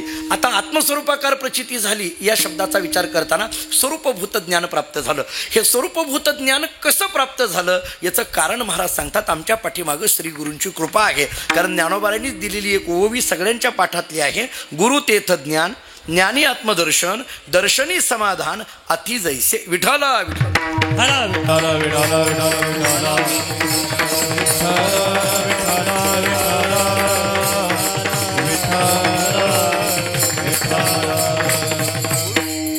ज्ञान ज्ञानी आत्मदर्शन दर्शनी समाधान अति जैसी ही ओवी जवळजवळ सगळ्यांच्या पाठातली आहे. मला कधी कधी ज्ञानेश्वरीचं वैशिष्ट्य किंवा आश्चर्य असं वाटतं की ही ओवी खरं तर दृष्टांत म्हणून आलेली आहे. बरोबर आहे. चंद्र तेथे चंद्रिका, शंभू तेथे अंबिका, संत तेथे विवेका असं नाही की जे हे यत्र योगेश्वर कृष्ण या श्लोकावर भाष्य करताना ज्ञानोबारांनी दृष्टांतांनी सांगितलं आणि दृष्टांत देता देता ज्ञानोबाराय बोलायला लागले. गुरु तेथ ज्ञान ज्ञानी आत्मदर्शन दर्शनी समाधान अतिजैसे. ज्ञानोबारांनी ही ओवी दृष्टांतांनी दिली, पण मला असं वाटतं ज्ञानोबारांनी दिलेले दृष्टांत सुद्धा सिद्धांत असतात. हे ज्ञानेश्वरीचं वैशिष्ट्य आहे. ज्ञानोबारांनी दिलेला दृष्टांत सुद्धा सिद्धांत आहे ना. महाराज सांगतात समाधान पाहिजे असेल तर हे पलीकडून शोधत या. गुरु तेथ ज्ञान ज्ञानी आत्मदर्शन दर्शनी समाधान अतिजैसे. समाधान हवं असेल तर आत्मदर्शनाची गरज आहे. आत्मदर्शन हवं असेल तर आत्मज्ञानाची गरज आहे. आणि आत्मज्ञान हवं असेल तर त्याच्याकरता गुरुकृपेची गरज आहे. त्याच्याशिवाय हे आत्मज्ञान होत नाही. या दृष्टीने ज्ञानोबाराय बोलतात माझ्यावर माझ्या सद्गुरुनाथांची कृपा झाली. श्री गुरु सारिखा असता पाठी राखा. ज्ञानोबाराय बोलतात माझ्या पाठीमागं माझे सद्गुरुनाथ निवृत्तीनाथ महाराज असल्यामुळे आता मला कशाची भीती राहिली नाही. श्री गुरु सारिखा हे गुरु शब्दाचा अर्थ नेमकं काय? श्री गुरु हा शब्द वापरला जातो. गुरु गुरु या शब्दाचा तरी अर्थ नेमकं काय करायचा? गुरु शब्दाचा अर्थ करताना शब्दशः अर्थ जर करायचा झाला शब्दशः गुरु शब्दामध्ये दोन अक्षर आहेत, एक गु आणि दुसरं रू. तर याच्यातला गु या शब्दाचा अर्थ गुणातीत आणि रू या शब्दाचा अर्थ रूपातीत. जे गुणातीत आणि रूपातीत आहेत ते गुरु किंवा जीवाला जे गुणातीत आणि रूपातीत करतात ते गुरु. विठाला विठाला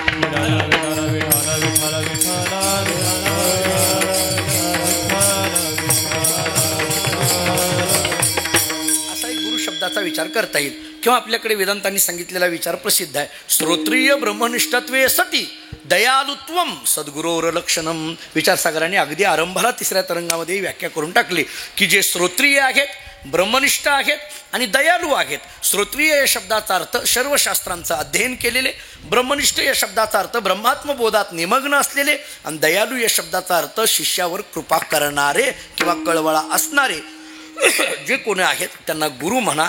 असाही एक गुरु शब्दाचा अर्थ आपल्याला पाहता येण्यासारखा आहे. आमचे गुरुजी पाठशाळेमध्ये असताना गुरुरे भाऊ एक परिष्कार सांगायचे. पाठशाळेमध्ये आता गुरुरे भाऊंना तुम्ही पाहिलंय. भाऊ आम्हाला असं सांगायचे परचित्त आल्हादक निर्व्यसनक शोकतापनोदक भगवत भाव प्रापकत्वे सती सत्यंच हितकारक निर्दोष भाषकत्वम गुरुत्वम. विठाला विठाला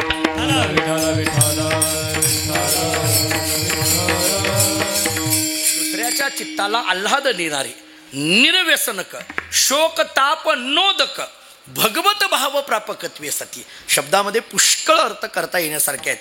किंवा आणखीन एक सांगतो अनावरणनिष्ठ अप्रतियोगित्वावच्छिन्न कारुण्यत्वावच्छिन्न भगवन नामरता तत्साधनेन परमप्रयोजन प्रापकत्वे सती स्वप्रयोजन शून्यत्वम गुरुत्वम. असाही गुरु शब्दाचा विचार करता येण्यासारखा आहे. पुष्कळ पद्धतीने गुरु शब्द सांगता येण्यासारखा आहे. थोडं आणखीन पुढे जाऊन बोलतो तत्वोपदेशकत्वम गुरुत्वम. गुरु शब्दाचा अर्थ काय? जे तत्वाचा उपदेश करतात त्यांना गुरु म्हणा. थोडंसं एक धाडस करून वाक्य बोलतो, धाडस म्हणण्यापेक्षा वास्तवताच आहे. ह्या सगळ्या मंडळींना विचारा. मला असं वाटतं गुरु आणि संत या शब्दामध्ये फरक करताना एका वाक्याने फरक करावा लागेल. कसं सांगतो? तत्वोपदेशकत्वम गुरुत्वम. गुरु या शब्दाचा अर्थ आहे केवळ तत्वाचा उपदेश करतात ते गुरु. पण संत शब्दाचा विचार करताना मात्र तत्वोपदेशकत्वे सती हितोपदेशकत्वम संतत्वम. जे तत्वाचाही उपदेश करतात आणि जे हिताचाही उपदेश करतात ते संत आहेत. हे पटण्याकरता मी दुसऱ्या भाषेमध्ये सांगतो म्हणजे आपल्याला लक्षात येईल. मला असं वाटतं की प्रत्येक संत हे गुरु असतातच, पण प्रत्येक गुरु हे संत असतील असं मात्र नाही. माझं पटतंय का बोलणं? पहा, प्रत्येक संत हे गुरु असतातच. कारण का? संत म्हटलं की तत्वाचाही उपदेश आला आणि हिताचाही उपदेश आला. परंतु प्रत्येक गुरु हे संत असतात असं मात्र नाही. परंतु ज्ञानोबा सांगतात, मी ज्या माझ्या निवृत्तीनाथांना जे गुरुस्थानी मांडलेलं आहे, हे गुरु म्हणजे केवळ गुरु नाही. गुरु हा संत कुळीचा, गुरु हा संत कुळीचा राजा, गुरु हा संत कुळीचा राजा, गुरु हा संत कुळीचा राजा, गुरु हा प्राण विसावा माझा, गुरु हा प्राण विसावा माझा, गुरु हा प्राण विसावा माझा, गुरु हा प्राण विसावा माझा. गुरु विना देव तुझा, गुरु विना देव तुझा, गुरु विना देव तुझा. आता नाही त्रयलोकी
राजा, गृहा प्राण विसावा माझा, गुरुवीन देव दुजा पाहता नाही त्रैलोकी.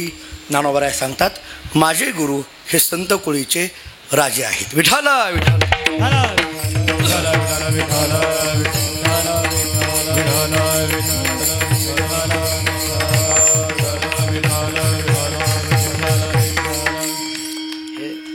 वय कमी पण ढेरी जास्त, त्याचा परिणाम आहे. त्यामुळे थोडं नाचलं की दम लागायला लागते. असं गुरु आम्ही याच्यातच राजे, बाकी कशात राजे नाही. गुरु हा संत कुळीचा राजा. ज्ञानोबा बोलतात, माझे सद्गुरू असे असल्यामुळे, अशा सद्गुरूंचा आशीर्वाद मला असल्यामुळे, श्री गुरु सारिखा असता पाठीराख. तरी माझ्या मनात एक छोटासा प्रश्न येतो. मला गुरु शब्दाचा विचार थोडा सांगितला. आता असा आहे, सारिखा हा शब्द वापरला, श्री गुरु सारिखा. पण मला असं म्हणायचं आहे, हे सारिखा पण पुढं काय? अहो, सारखा हा शब्द तुलनेने येतो. मराठीमध्ये सारखा हा शब्द तुलनेने येतो. ज्ञानोबांना विचारायचं आहे की हे श्री गुरु सारखे कोण? कारण पुढं काही वापरलं नाही त्यांनी. श्री गुरु सारिखे वडील असता पाठीराखा असं नाही. श्री गुरु सारिखा देव असता पाठीराखा असं नाही. श्री गुरु सारिखा श्रीमंत असता पाठीराखा असं नाही. श्री गुरु सारखे नेमकं कोण? सारखा हा शब्द तुलनेने येतो. पूर्वीच्या काळामध्ये मुलगी बघायला जायचा कार्यक्रम असा, मुलगी पाहण्याचा कार्यक्रम असे पूर्वीच्या काळात. आता मुलगी पाहणे वगैरे हे काही कार्यक्रम नाही. आता लग्न झालं हे ऐकण्याचा कार्यक्रम आहे, आता पाहण्याचा नाही. पण पूर्वी असायचं. आता ही जुनी मंडळी आहे. तुमच्या नाशिक जिल्ह्यात कसं आहे माहीत नाही मला. आमच्याकडे पंढरपूरकडे मुलगी बघायला जाताना घरातली सगळी जात नाही, पाठीमागं कुणाला तरी ठेवतात. त्याला आमच्याकडे हातचा ठेवणं म्हणतात.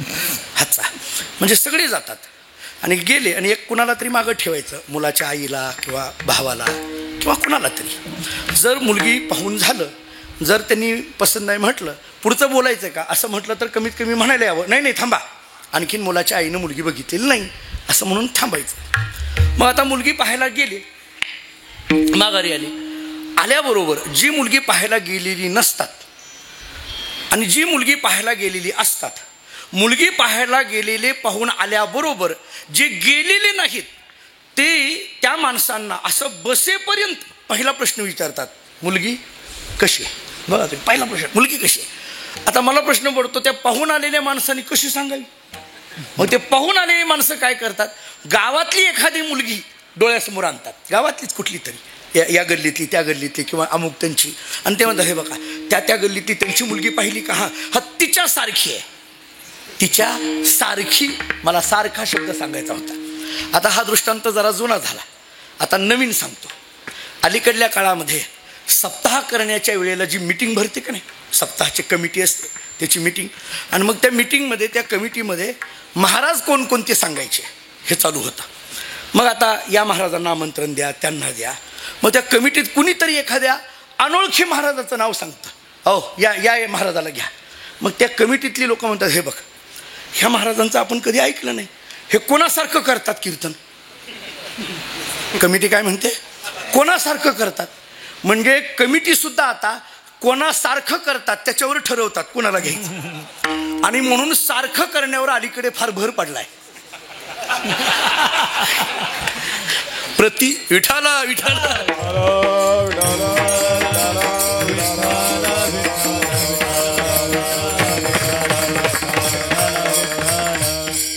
सारखा शब्द काय, सारखा, यांच्यासारखा.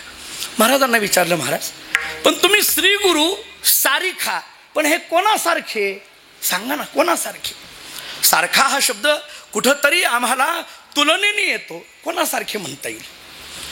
महाराज सांगतात, माझे श्री गुरु कोणासारखे हे सांगता येणार नाही. उलट आपल्याकडे अनन्वय अलंकाराचा जो दृष्टांत दिला जातो, गगनम गगनाकारम सागर सागरोपमा. आकाश कोणासारखं? आकाशात सारखं. समुद्र कोणासारखा? समुद्रात सारखा. तसं ज्ञानोबा बोलतात, माझे श्री गुरु कोणासारखे? माझ्या श्री गुरु सारखे, दुसरे कोणासारखे नाही. माझे श्री गुरु माझ्या श्री गुरु सारखे. जरा थोडं पुढं बोलतो, निवृत्तीनाथ महाराज कोणासारखे? निवृत्तीनाथ महाराजांसारखे, दुसरं कोणी नाही. निवृत्तीनाथ महाराज या शब्दाचा दुसरा वाचकच नाही. निवृत्तीनाथ या शब्दाचा अर्थ निवृत्तीनाथ महाराजच. विठ्ठला विठ्ठल.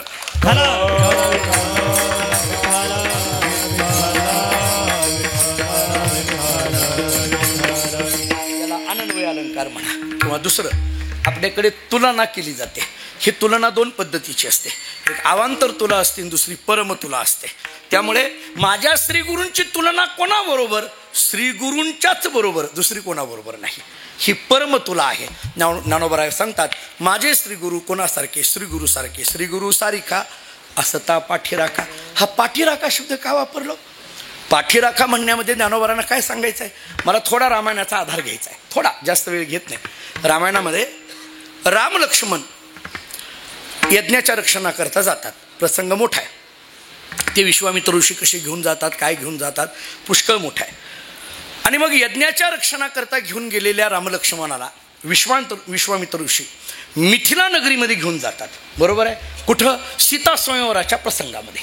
जरा ऐका, मला सांगायचं आहे, श्रीगुरू सारिका असता पाठीराखा. मला श्रीगुरू शब्द झालाय, सारखा शब्द सारखा सांगून झालाय, आता राहिलाय पाठीराखा. त्यामुळे आता मी पाठीराखा सांगतो. हे पाठीराखा का म्हटलं?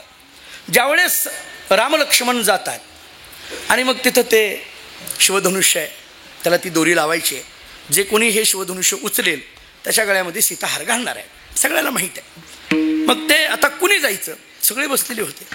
लक्ष्मणाने हे जेव्हा कळालं तेव्हा लक्ष्मणाने प्रभू रामचंद्रांना सांगितलं, दादा उठा, तुम्ही जा, शिवधनुष्य उचला.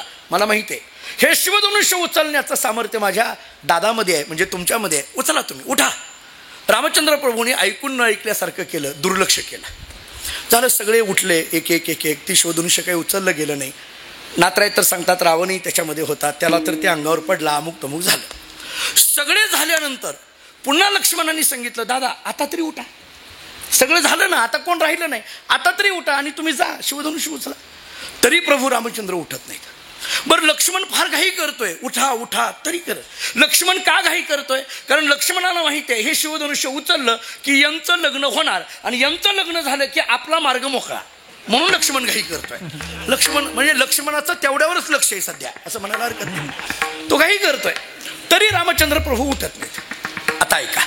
आणि मग बऱ्याच वेळानंतर विश्वामित्रांनी प्रभू रामचंद्रांकडे पाहिलं, तेव्हा प्रभू रामचंद्र उठतात, ते शिवधनुष्य उचलतात, हार वगैरे घातला जातो, विवाह होतो, सगळं झालं.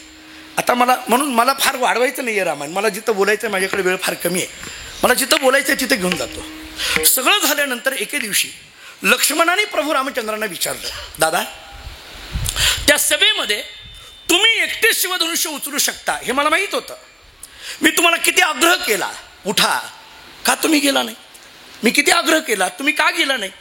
सगळ्यांच्या अगोदर तुम्ही गेला असता तर हे इतका वेळ वाट बघायची गरज नव्हती. प्रभू रामचंद्रांनी सांगितलं नाही. म्हटले का गेला नाहीत? विश्वामित्रांनी सांगितल्यावरच तुम्ही का गेला? ऐका, प्रभू रामचंद्रांनी सांगितलं, लक्ष्मणा या सभेमध्ये आपण कोणाबरोबर आलो होतो? हा, विश्वामित्रांबरोबर. बरोबर आहे. कोणाबरोबर आलोय? विश्वामित्र ऋषींच्या बरोबर. मग ज्यांच्याबरोबर आलोय त्यांची परवानगी असल्याशिवाय काही करायचं नाही. ज्यांच्याबरोबर, जरा सोपं सांगू का, ज्यांनी आपल्याला गाव दाखवलंय त्यांची परवानगी असल्याशिवाय त्या गावात काही करायचं नाही. आता उलट झालंय, कोणाला गाव दाखवायची ही पंचायतच झाली. कारण एखाद्याला गाव जर दाखवलं तर ते आपलाच पत्ता कट करत. आता अलीकडल्या काळामध्ये कळलं ना, कोण कुणाच्या गावावर ताबा करायला लागले कळेच ना.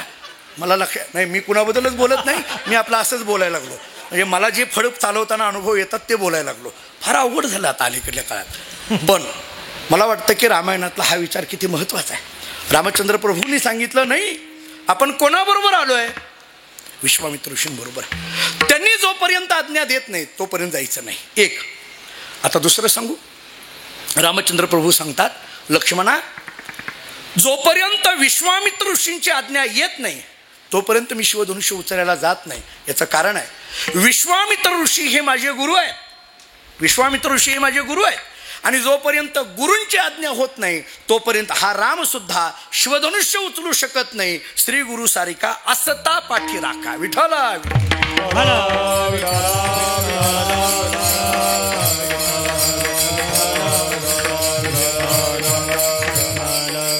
श्री गुरु सारिका.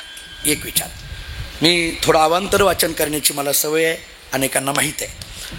अलेक्झांडर राजाचं नाव आपण ऐकून असाल, ज्याला सिकंदर म्हटलं जातं वगैरे. तर त्याच्या चरित्रात एक उदाहरण फार गोड आहे. ते काय झालं म्हणे, राजा अलेक्झांडर घोड्यावर बसून निघालेला होता आणि जात असताना समोरून त्याचे वडील आले. त्या वडिलांचं नाव राजा फिलिप्स. वडील आले. राजा अलेक्झांडरनी असं लांबूनच नमस्कार केला. वडिलांनी त्याला घोड्यावर बसूनच असा आशीर्वाद दिला. ते त्यांच्या मार्गाने गेले, हा त्याच्या मार्गाने गेला. थोडं पुढं गेल्यानंतर एक फाटक्या कपड्यातला फकीर समोरून येत होता. फाटक्या कपड्यातला, हातात एक काठी, दुसऱ्या हातात कटोरा, फाटके कपडे घातलेले. आणि येत असलेला बघितल्याबरोबर राजा मात्र स्वतः घोड्यावरनं खाली उतरला. त्या फकीराला साष्टांग दंडवत घातला. त्या फकीराने राजाकडे डुंकूनही पाहिलं नाही. उलट या राजाने त्या फकीराच्या पायाखालची माती उचलली, कपाळाला लावली. तो फकीर निघून गेला. राजा पुन्हा घोड्यावर बसला, प्रवासाला निघाला. सेनापतींनी राजाला विचारलं, राजेसाहेब तुमचे वडील समोर आले, तुम्ही लांबून फक्त नमस्कार केला, पण एका फकीराला मात्र तुम्ही साष्टांग दंडवत घातला. त्या फकीराने तुमच्याकडे बघितलं सुद्धा नाही. त्या फकीराच्या पायाखालची माती तुम्ही कपाळाला लावली. तो फकीर होता नेमकं कोण? राजा अलेक्झांडरनी सांगितलं, तो फकीर दुसरा तिसरा कोणी नाही, ते माझे गुरु आहेत म्हटले. तो फकीर म्हणजे कोणी नाही, ते माझे गुरु आहेत.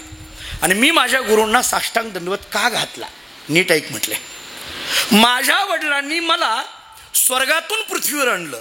माझ्या वडिलांनी मला स्वर्गातून पृथ्वीवर आणलं, पण माझ्या गुरूंनी माझ्याकरता पृथ्वीवर स्वर्ग निर्माण केला, म्हणून मी माझ्या गुरूंना दंडवत घालतोय. श्री गुरु सारिखा. विठ्ठल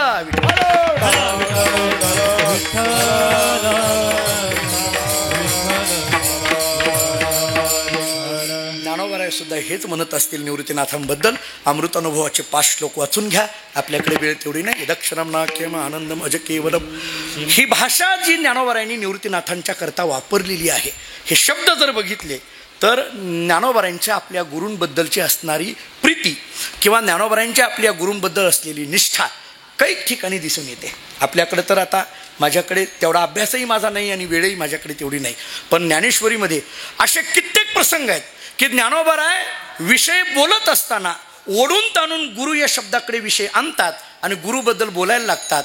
तेव्हा निवृत्तीनाथ महाराज समोर बसलेले होते. निवृत्तीनाथांनी सांगावं, आता हे गुरूंचं वर्णन बस कर, मूळ विषयाकडे चल, असं म्हणावं.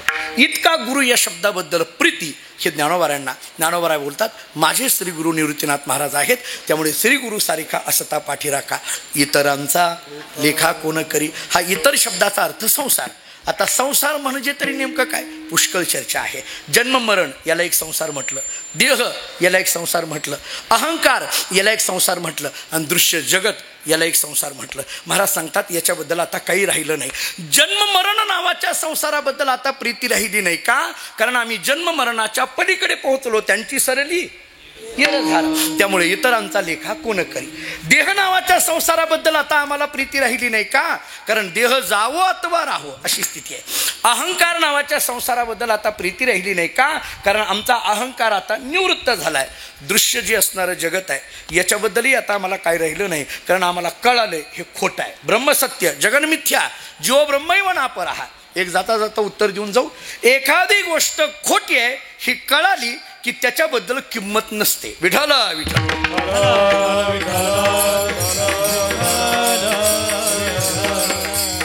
माझं बोलणं नीट आहे का? इतरांचा लेखा, लेखा या शब्दाचा अर्थ किंमत. महाराज सांगतात या संसाराबद्दल आता काही किंमत राहिली नाही. का? कारण जो संसार प्रतीतीला येतोय ते खोटं आहे हे कळालं ना. खोटं आहे म्हटलं की ते समोर असूनही त्याच्याबद्दल प्रीती नसते. उदाहरण देतो. समजा माझ्याकडे 50,000 रुपये आहेत. समजा म्हटलंय, माझ्याकडे नाहीत. आपण काही तेवढ्याचे नाहीत असं समजा वाटल्यास. आपण आपले सेवेधारी माणसं आहेत, आपण त्याचा विषय नाही. समजा. आणि माणसं पण अशी गंमत आहेत, सेवेधाऱ्याला नुसत्या सेवाच करायला लावतात, बाकी काही करायला लावत नाही. माणसं सुद्धा अशी गमतीची आहेत. जरा पुढं बोलतो. समजा माणसं 50,000 आहेत माझ्याकडे. समजायला काय अडचण आहे? ते सॉक्रेटिसच्या चरित्रात एके ठिकाणी फार गोड वर्णन आहे. ते काय झालं म्हणे, सॉक्रेटिसनी एकदा त्याच्या मित्राने विचारलं, सॉक्रेटिस तुझ्याकडे समज 2 बंगले आहेत, मला एक देशील का? सॉक्रेटिस सांगितलं हो, देऊन टाकला. म्हणलं अरे वा, काय दानशूर आहे. समज तुझ्याकडे 2 कार आहे, मला एक देशील का? म्हटले हो, देऊन टाकली. तो मित्र म्हटला काय दानशूर आहे. तुझ्याकडे 2 शर्ट आहेत, मला एक देशील का? सॉक्रेटिसने सांगितलं अजिबात नाही. ते म्हटले बंगला द्यायला तयार आहे, कार द्यायला तयार आहे. ते म्हटले एकही बंगला नाही, त्यामुळे होय म्हणाला काय गेलं मला. समजायचं काय अडचण आहे. समजा माझ्याकडे 50,000 आहेत आणि ते 50,000 मी इथं देऊन जाणार आहे. समजा म्हटलंय निलेश महाराज. समजा म्हटलंय 50,000 देऊन जाणार आहे. नाही तशी काही काळजी करू नका, मला सांगा काय असेल तर. समजा 50,000 आहेत, मी इथं देऊन जाणार आहे. पण त्या ज्या 50 नोट आहेत त्या जुन्या 1000च्या नोट आहेत. घेताल का हो कोण? कळालं का तुम्हाला नोटबंदीतलं? त्या जुन्या 1000च्या नोटा मी इथं 50 नोटा ठेवल्या. मला सांगा आता लहान लहान मुलं इथं बसलेत, ती लहान मुलगा तरी ती नोट उचलेल का? तुम्ही तर उचलणारच नाही, पण लहान मुलगा सुद्धा उचलणार नाही. का उचलणार नाही? कारण ही नोट खोटी आहे. ही नोट खोटी आहे. आता नीट ऐका, ही नोट समोर असूनही त्या नोटेबद्दल आम्हाला काहीच किंमत नाही. का? कारण ही नोट खोटी आहे. तसं जग समोर असूनही या जगाबद्दल ज्ञानोबाराय म्हणतात आम्हाला काहीच किंमत नाही. का? कारण हे जग खोट आहे. विठाला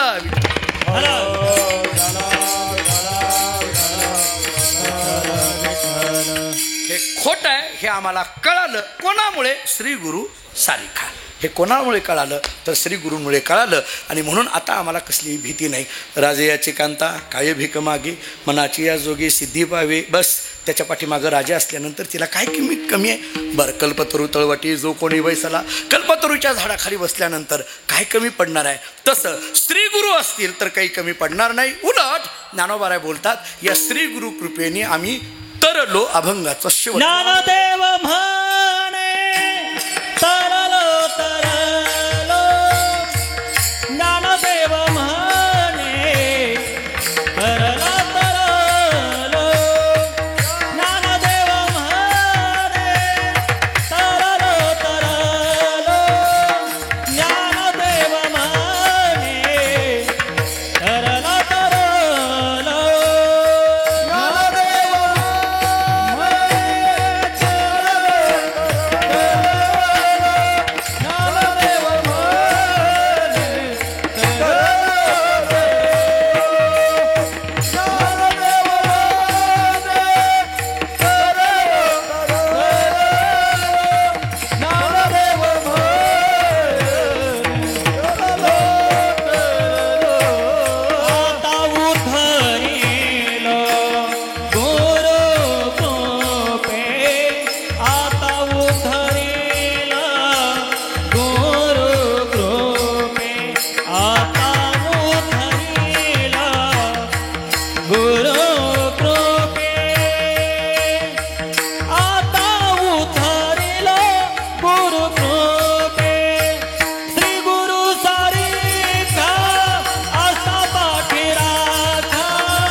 तरलो तरलो आता उद्धरिलो गुरुकृपे. अभंगाच्या शेवटच्या चरणातली भाषा अशी आहे. ज्ञानोबाराय बोलतात, आता आम्ही तरलो तरलो, आम्ही तरुण गेलो. तारणारे भेटले म्हणून आम्ही तरुण गेलो. जुने कीर्तनकार मोठे गमतीने सांगायचे, तारणारे, तरलेले आणि तरणारे. तारणारे संत आहेत, तरलेले मुनी आहेत आणि तरणारा साधक आहे. तारणारे, तरलेले, तरणारे. आपल्याला हे पाठ नसतंय. आपलं कसं आहे? बुडविणारे. कारण संगत आपली त्याची जास्त आहे ना, रोज भेटतात ते आपल्याला तेच भेटतात. पण तारणारे कोण आहेत? संत आहेत. त्यामुळे ज्ञानोबाराय बोलतात, आम्ही तरलो. का? कारण आम्हाला तारणारे भेटले. आम्ही तरलो. ज्ञानोबाराय बोलतात, आम्ही तरलो. तारणारे कोण भेटले? निवृत्तीनाथांसारखे आम्हाला भेटलेले असल्यामुळे ज्ञानदेव म्हणे तरलो तरलो आता उद्धरिलो गुरुकृपे. हा आता म्हणजे नेमकं केव्हा हो? हा आता शब्द फार गमतीचा आहे. हा आता शब्द दोन पद्धतीने आहे. मुळात आता हा शब्द मराठी व्याकरणाच्या दृष्टीने वर्तमान कालवाचक आहे. बरोबर आहे. आता शब्द वापरून भूतकाळातलं वाक्य नाही तयार करतायत, आता शब्द वापरून भविष्यकाळातलं वाक्य नाही करतायत. आता म्हटलं की वर्तमान काळ. आमच्याकडे शाळेमध्ये एक शिपाई होता. ते सुट्ट्या लागल्यानंतर शिक्षक आणि विद्यार्थी सुट्ट्या असतात, पण शिपायाला काही सुट्टी नसते, मुख्याध्यापकांना नाही.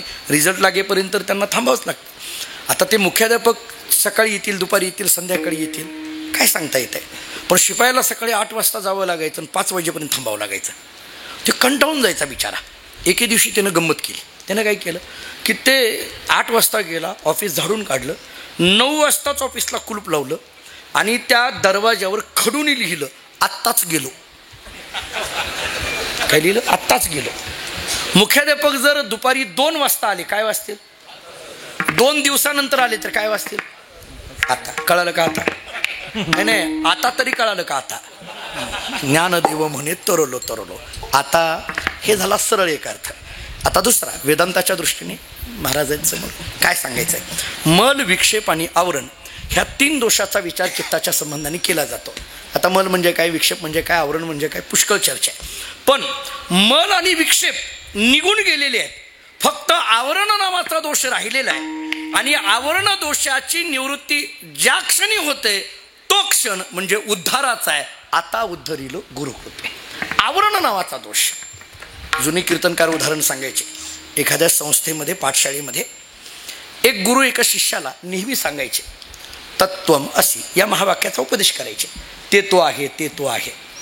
एके दिवशी शिष्याने विचारलं, गुरुजी गेली 12 वर्ष झालं तुम्ही सांगताय ते तो आहे, ते तो आहे, मला काही जाणवलं नाही, मला काही अनुभव आला नाही. तुम्ही सांगताय, मी ऐकतोय, काय आहे याची अनुभूती नाही ना. गुरुजींनी सांगितलं, अरे बाबा ते तिथंच आहे, पण मग मला कसं काय भेटत नाही, मला कशी काय अनुभूती नाही. गुरुजींनी सांगितलं, तुला वेळ आल्यावर सांगतो, ते जाऊ दे, एक काम कर. म्हटले काय? तेवढी डबी घेऊन ये. धावत जाऊन तो पळत गेला. ती लोखंडाची डबी होती, घेऊन आला. आल्याबरोबर गुरुजींकडे दिली.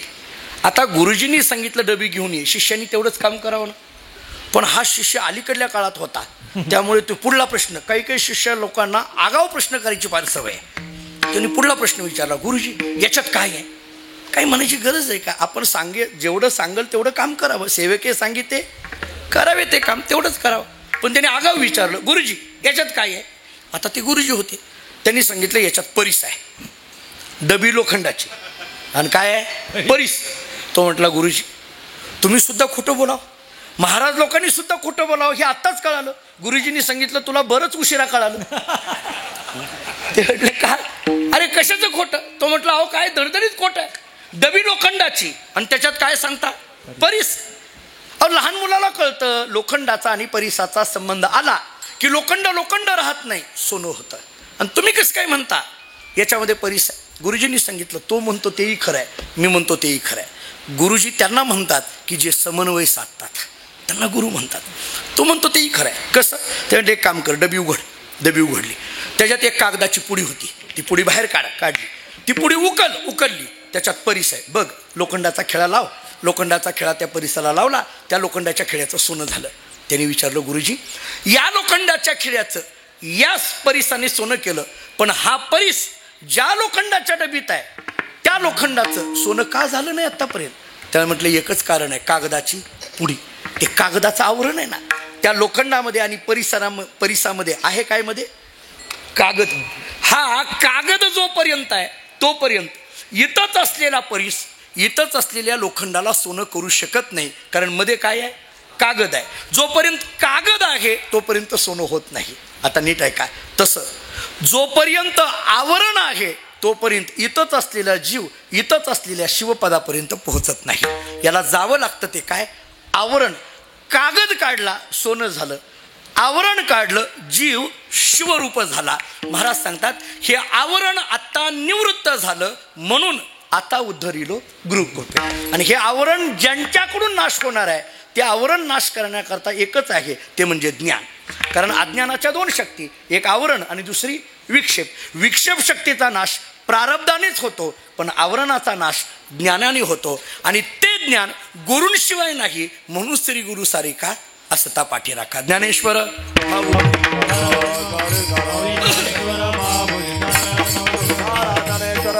बोला पुंडलिक वरदान विठ्ठल.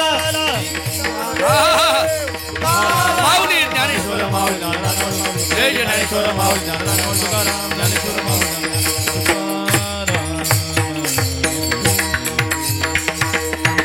ज्ञानदेव म्हणे तरलो तरलो आता उद्धरिलो गुरुकृपे श्री गुरु सारिखा सता पाठी राखा इतरांचा लेखा कोण करी या भंगाचा विचार जेवढा माझ्या अल्पमतीने करता येणं शक्य आहे तेवढा करण्याचा प्रयत्न केला. संतश्रेष्ठ सद्गुरू निवृत्तीनाथांच्या समाधीस्थानाने पवित्र झालेला हा परिसर आहे. साक्षात निवृत्तीनाथांचं अधिष्ठान इथं असल्यामुळे आणि ते साक्षात मूर्त रूपाने इथं असल्यामुळे त्या अधिष्ठानापुढची ही सेवा आहे. तत्त्वज्ञानामध्ये प्रक्रिया अशी आहे, अधिष्ठानापुढे अनुष्ठान असावं, अनुष्ठानामध्ये अनुसंधान असावं, अनुसंधानामध्ये अनुराग असावा, मग अनुभवाची निर्मिती होत असते. आणि म्हणून अनुभवाच्या निर्मितीकरिता अधिष्ठानाची गरज आहे. मी असं म्हणेल की हे समस्त वारकरी संप्रदायाचं अधिष्ठान म्हणजे हे त्र्यंबकेश्वर आहे. आणि म्हणून निवृत्तीनाथांच्या या अधिष्ठानापुढे महाराजांच्याच 791व्या या जन्माचा उत्सव मोठ्या भव्य आणि दिव्यतेने या ठिकाणी साजरा होतो आहे. सगळीच आदरणीय ज्येष्ठ मंडळी इथं उपस्थित आहेत. महाराजांच्या मंदिराचं बांधकाम या ठिकाणी सुरू आहे. फार मला आठवतं आहे, म्हणजे अधिक महिन्यामध्ये आपण सप्ताह केला होता आमच्या परंपरेच्या वतीने, आमच्या बोधले महाराज मानकोजी बोधले महाराज परंपरेच्या वतीने. प्रति 3 वर्षाला एखाद्या क्षेत्रा에 आम्ही सप्ताह करत असतो. त्यावेळेस इथं आम्ही केला होता. आदरणीय जयंत महाराज होते, आदरणीय हरिभक्तीपरायण संजय नाना धोंडगे असतील, आदरणीय हरिभक्तीपरायण माधव महाराज राठी असतील, ही सगळी मंडळी खूप सहकार्य या मंडळींनी त्या काळात केलं. आणि मग मोठा उत्सव केला होता. आपल्याला नवीन मंडळींना सांगायला आनंद वाटेल की त्यावेळेस आम्ही इथं जे जगद्गुरू तुकोबारांचं पारायण केलं होतं गाथ्याचं, ते मराठी आणि कानडी असं दोन्ही मिक्स केलं होतं. कर्नाटकातली भाविक मोठ्या संख्येने इथं आले होते. आमचा शिष्य परिवार कर्नाटकामध्ये जास्त आहे. आम्ही कानडीमध्ये वगैरे कीर्तनं करतो. आपल्याला कळत नाही म्हणून मी बोलत नाही, नाहीतर बोललो असतो. पण कानडीमध्ये आमची कीर्तनं बोलू. खरं तर आम्ही तिकडले महाराज उगी इकडं आणले आता. पण कर्नाटकातला शिष्य परिवारसुद्धा इथं आला होता. आदरणीय पूज्यश्री गणेशानंद स्वामी महाराज इथं उपस्थित आहेत. त्यावेळेस मोठे महाराजही होते, मोठे महाराजही आले होते. आपणही त्या उत्सवामध्ये आला होतात. ही सगळी मंडळी तेव्हापासून हे बांधकाम मोठ्या प्रगतीपथावर आज दिसून येत आहे. पूर्ण नाशिक जिल्हा आणि समस्त वारकरी संप्रदायाच्या अंतःकरणपूर्वक सहकार्याची अपेक्षा खऱ्या अर्थाने या बांधकामाच्या पाठीमागं आहे. कारण आपल्या सगळ्यांच्या सहकार्याने हे बांधकाम मोठ्या पद्धतीने या ठिकाणी संपन्न होणार आहे. आदरणीय हरिभक्तीपरायण आमचे निलेश महाराज गाडवे आणि त्यांची सगळी असणारी ट्रस्टी, मी सगळ्यांची नावं घेण्यात वेळ घेत नाही, पण हे जे निवृत्तीनाथ महाराज संस्थान आहे, ही जी सगळी ट्रस्टी यांनी जे घेतलेलं कार्य आहे त्या कार्याला निवृत्तीनाथांनी यश द्यावं. आणि या निमित्ताने आज या 7 दिवसामध्ये ही सगळीच नाशिक जिल्ह्यातली एकाहुनी बळीरे अशी मंडळी म्हटलं तर हरकत नाही. खरं तर हे स्वतः एक मोठी कीर्तनकार मंडळी आहेत, पण तरीसुद्धा आज आपल्या नाशिक जिल्ह्यातलं निवृत्तीनाथांच्या दारातली सेवा आहे ना, आणि म्हणून सगळीजण इथं 7 दिवस या ठिकाणी मोठ्या संख्येने उपस्थित आहेत. या महाराज मंडळींना खऱ्या अर्थाने मी शतशः नमन करतो की आपल्या जिल्ह्यातला कार्यक्रम हा आपणच कानाकोपऱ्यापर्यंत पोहोचवायचा असतो. ही एक उदात्त हेतू. खरं तर अगदी कमी वेळेत हे नियोजन झालं.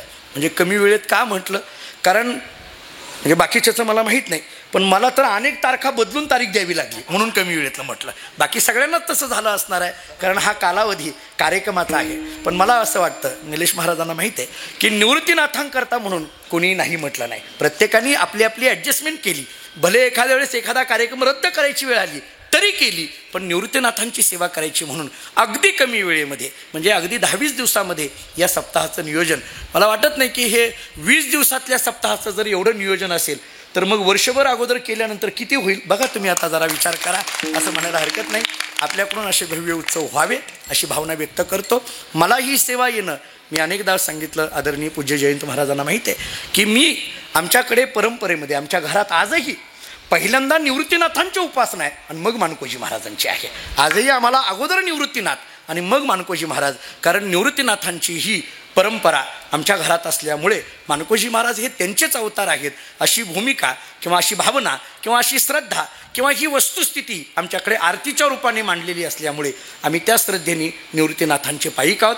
आणि त्यामुळे निवृत्तीनाथांच्या दारामध्ये ही सेवा माझ्याकडे येणं म्हणजे माझी नाही, तर माझ्या परंपरेकडून ही सेवा होती आहे. मी ज्या परंपरेत जन्माला आलो, मानकोजी बोधले महाराज, पांडुरंगाने बोध केला म्हणून बोधले आडनाव पडलं. विठोनी एकांती बोधिले म्हणून जगी नाव बोधले. बोधला म्हणे देवा तू मज बोधिले आवडीने ठेविले नाम माझे. त्यामुळे त्या महाराजांच्या परंपरेच्या वतीने नाथांच्या चरणी निवृत्तीनाथ महाराजांच्या चरणी सेवा समर्पित करतो. निवृत्तीनाथांची अभंग गाथा मला निलेश महाराजांनी दाखवली. इतकी सुबक आणि इतकी गोड अशा पद्धतीची अभंग गाथा या संस्थांच्या वतीने प्रकाशित केली. खऱ्या अर्थाने त्या गाथ्याला स्मरण करणं किंवा त्या गाथ्याच्या पाया पडणं म्हणजे प्रत्यक्ष निवृत्तीनाथांचं दर्शन घेणं ही श्रद्धा आपली सगळ्यांची आहे. त्यामुळे पुन्हा एकदा आपल्या सर्वांच्या चरणी नतमस्तक होतो. झालेली सेवा निवृत्तीनाथ महाराजांच्या चरणी, ज्ञानोबा तुकोबारायांच्या चरणी आणि मी ज्या परंपरेत जन्माला आलो त्या मानकोजी महाराजांच्या आणि त्र्यंबक राजाच्या चरणी ही सेवा समर्पित करू. याच ठिकाणी थांब. शेवटची चाल तुकाराम बाबा खेडलेकर संस्थान आणि ध्रुवपद इगतपुरी तालुका. भजन निवृत्तीनाथांचं. निवृत्ती ज्ञान सोपान मोक्ष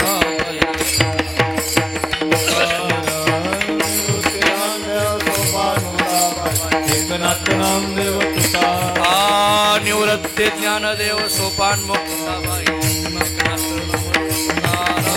निवृत्ती ज्ञानदेव सोपान नामदेव तुकाराम.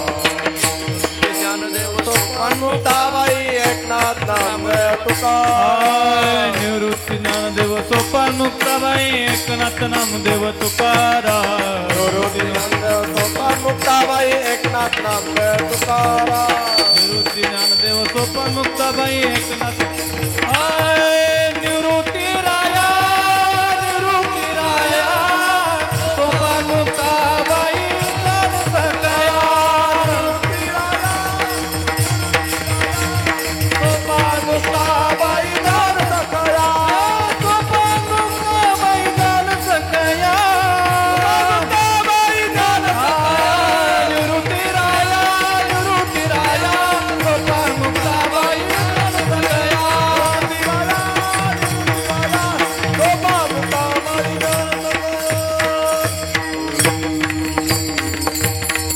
ज्ञानदेव म्हणे तरलो तरलो तरलो तरलो. ज्ञानदेव म्हणे तरलो तरलो तरलो तरलो.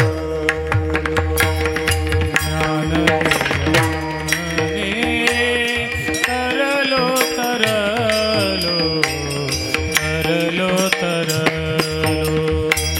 ज्ञानदेव म्हणे तरलो तरलो तरलो तरलो. आता उतरलो गुरु कृपे. आता उतरलो गुरु कृपे. श्री गुरु सारी खा हस्ता पाठी रागा हस्ता पाठी. श्री गुरु सारी खा हस्ता पाठी रागा. श्री गुरु सारी का हस्ता पाठी. श्री गुरु सारी का हस्ता पाठी रागा. श्री गुरु सारी का हस्ता पाठी रागा. आता उतरिलो गुरु कृपे.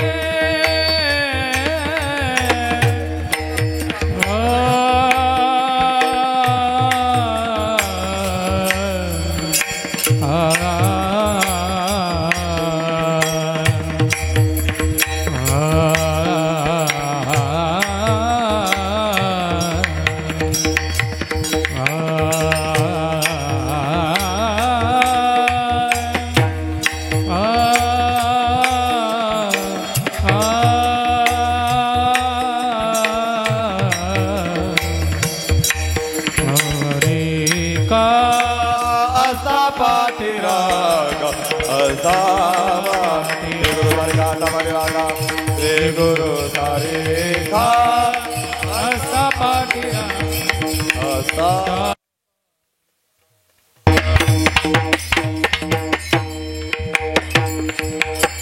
श्री गुरु सारी का हस्ता पाठी रागा. श्री गुरु सारी का हस्ता पाठी रागा. श्री गुरु सारी का हस्ता पाठी रागा. श्री गुरु सारी का हस्ता पाठी रागा. गुरु सारी का